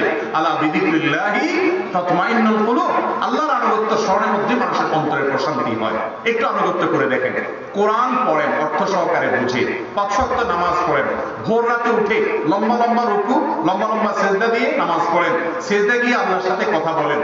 আমি আপনাকে নিশ্চয়তা দিতে পারি, আল্লাহর উপর ভরসা করি, ইনশাআল্লাহ আপনার ডিপ্রেশন দূর হয়ে যাবে, আপনার দুশ্চিন্তা দূর হয়ে যাবে। আল্লাহ আমাদেরকে আল্লাহর আনুগত্যে, কোরআনের পথে, আল্লাহর নির্দেশের পথে, ইবাদতের পথে আসার তৌফিক দান করুন। ভাই শেষ করি, কি বলেন? 11টা বাজছে না? শেষ করা যায়। প্রশ্ন আরো অনেক আছে, অগণিত প্রশ্ন। আচ্ছা, 4-5টা প্রশ্ন শর্টে বলি। শাশুড়িকে আম্মু বলা বা শাশুড়ির সাথে আপন মায়ের মতো মনে করা কতটুকু শরীয়ত সম্মত? শাশুড়িকে আম্মা বলাটা হয় রূপকর্তে, সম্মানার্থে, যে আমার স্ত্রীর মা, স্ত্রীর প্রতি রেসপেক্ট থেকে আমি আম্মা বললাম। তাকে আসল নিজের গর্ভধারণকারিণী মা, সেই নিয়তে কেউ কি বলে না, মা বলে না। অতএব আপনার সম্মান জানিয়ে মা বলা যায় না। নবী সাল্লাল্লাহু আলাইহি ওয়াসাল্লাম বলেছেন, আমি তোমাদের জন্য বাবার মতো। তার মানে বাবা যেরকম সন্তানকে সদুপদেশ দেয়, শিক্ষা দেয়, আমি তোমাদেরকে সেরকম দেই। তো সেই উদ্দেশ্যে আপনি স্বামীকে সম্মান দেওয়ার জন্য, শাশুড়িকে সম্মান দেওয়ার জন্য আপনি মা ডাকলেন, এটা জায়েজ আছে। কিন্তু নিজের মায়ের মতো মনে করার কোনো কারণ থাকতে পারে না। নিজের মা তো মা, তার সাথে কারো কোনো তুলনা হবে না। নিজের বাবা তো বাবা, তার সাথে কারো তুলনা হবে না। কিন্তু শাশুড়ির প্রতি রেসপেক্ট থাকতে হবে। কারণ ওই যে আপনার স্ত্রীর কাছে আপনি ভালো থাকতে হবে, বউয়ের কাছে ভালো থাকতে হলে শাশুড়ির সম্মান না করে উপায় আছে? অতএব অন্তত সেই জন্য হলেও আপনাকে থাকতে হবে, ভালো থাকতে হবে। তাছাড়া সবচেয়ে বড় কথা হলো, আপনি জামাই, আপনি চিন্তা করবেন, আমার শাশুড়ি আমার এই স্ত্রীটাকে গর্ভে ধারণ করেছে, দুগ্ধ দান করেছে, ছোটবেলা থেকে লালন পালন করে বড় করে তুলেছে, এরপরে আমার হাতে তুলে দিয়েছে, তারপরে যে টুকরাটা আমাকে দিয়ে দিয়েছে। তাহলে এই বেচারের প্রতি আমার একটা কৃতজ্ঞতা বোধ, সম্মান জানানো, এটা জামাই হিসাবে আমার উচিত কি উচিত না? এই জন্য সেটা আমরা অবশ্যই করবো। অনেক জামাই আছে যে আমার মা সমান তার শাশুড়ি, এটা মনে করে শাশুড়িকে পাত্তা দেয় না। এটা নিমক হারামি, নিমক হারাম হতে হবে, মুসলমান কৃতজ্ঞতা আদায় করতে হবে।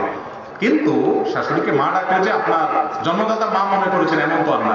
ধরেন আপনাকে একটা ফর্ম দেওয়া হয়েছে, তোমার মার নাম লেখা, আপনি কি শাশুড়ির নাম লিখবেন না নিজের মার নাম লিখবেন? তাহলে বোঝা গেল আপনি শাশুড়িকে যে মা ডাকতেছেন এটা আসল মা না, জন্মদাতা মা না, তাকে আপনি মা ডাকছেন কোন হিসাবে? সম্মান, এটা জায়েজ। কবরের মৃত ব্যক্তিকে রাখার দোয়া কি? কবরের মৃত ব্যক্তিকে রাখার দোয়া হলো বিসমিল্লাহি ওয়া আলা মিল্লাতি রাসূলিল্লাহ অথবা বিসমিল্লাহি ওয়া আলা সুন্নাতি রাসূলিল্লাহ, মানে আল্লাহর নামে এবং আল্লাহ রাসূলের সুন্নাত অনুসারে আমি এই ব্যক্তিকে, লাশকে কবরে রাখলাম। এটা হলো সুন্নাত। আমাদের দেশে একটা দোয়ার কথা বলা হয়, সেটা কোরআনে কারীমের আয়াত, মিনহা খালাকনাকুম ওয়া ফিহা নুঈদুকুম ওয়া মিনহা নুখরিজুকুম তারাতান উখরা। বিশুদ্ধ কোনো হাদিস দ্বারা এটা কবরে রাখার সময় দোয়াটা পড়াটা প্রমাণিত নয়। প্রমাণিত আছে কোনটা? বিসমিল্লাহি ওয়া আলা মিল্লাতি রাসূলিল্লাহ বা সুন্নাতি রাসূলিল্লাহ। জ্ঞানের কলমের কালি শহীদের রক্তের থেকে উত্তম, কথাটা কি সঠিক? না ভাই, এটা সঠিক বলতে এটাকে হাদিস মনে করা সঠিক নয়, এবং এটা আসলে সঠিক না। জ্ঞান অর্জন করা, ইলম অর্জন করা, কোরআন হাদিসের নলেজ অর্জন করে এটা অনেক ভালো কাজ। এই ভালো কাজের কথা কোরআন হাদিসে অনেক ভাবে বলা আছে। আল্লাহ বলেছেন, যারা জানে যারা জানে তারা কি সমান হতে পারে? আল্লাহ তাআলা জ্ঞানের ব্যাপারে, ইলম অর্জন করা অনেক গুরুত্ব আরোপ করেছে। ইসলামের প্রথম নির্দেশে তোরা পড়ো, কিন্তু এর মানে এই না যে বানোয়াট কথা বলতে হবে। ইলম শিক্ষার জন্য শুধু 3 দেশে হলেও যাও আল হাদিস, না, এটা জাল হাদিস। আবার জ্ঞানের কলমে, জ্ঞানীর কলমের কালি শহীদের রক্তের চেয়ে উত্তম, আল হাদিস, না, এটা জাল হাদিস। এরকম অনেক জাল হাদিস আমরা কি বলি? আল হাদিস বলি। ফেসবুকে বেশিরভাগ এরকম আলতু ফালতু কথা বা আপনার আনঅথেন্টিক অনির্ভরযোগ্য কথা এগুলো নিজ দিয়ে দেখবেন লেখা আছে আল হাদিস। এই আল হাদিস দেখলে বেশিরভাগ ক্ষেত্রে আমার মনে হয় এটা জাল হাদিস। কারণ কোনো হাদিস থাকলে সেটা রেফারেন্স থাকবে, বুখারী মুসলিম এত নম্বর হাদিস অমুক নম্বর পৃষ্ঠা। এখানে কিচ্ছু নাই, শুধু আল হাদিস লেখা। এগুলো বেশিরভাগ ক্ষেত্রে কি হয়? জাল হাদিস হয়। তাফসীরুল কুরআন মাহফিল অতিরিক্ত হাসাহাসি বা মজা করা একজন বক্তার জন্য কতটুকু বৈধ? মোটেও ভালো কাজ না। পুরো আলোচনা ধরে আপনি ভ্রামও করলেন, কৌতুক করলেন, হাসাহাসি করলেন, তামাশা করলেন, ফাজলামি করলেন। ওয়াজ মাহফিল, তাফসীর মাহফিল ফাজলামির জায়গা না। আমার নবী করিম সাল্লাল্লাহু আলাইহি ওয়াসাল্লাম মানুষকে যখন নসিহত করতেন, ওয়াজ করতেন, তার চেহারা লাল হতো, সিরিয়াস কথা বলতেন, সিরিয়াস মোডে থাকতেন। দুষ্টুমির সময় দুষ্টুমি।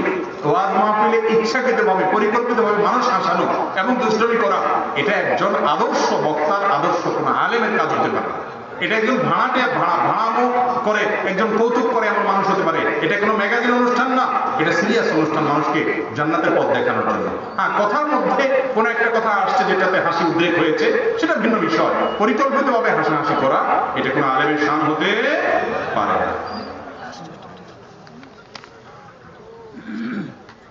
না। এটাও তো বিবাহের জন্য কাউকে নির্দিষ্ট করে রাখা বা সময়ের পরে ওয়াদাবদ্ধ হয়ে থাকা কতটুকু বৈধ?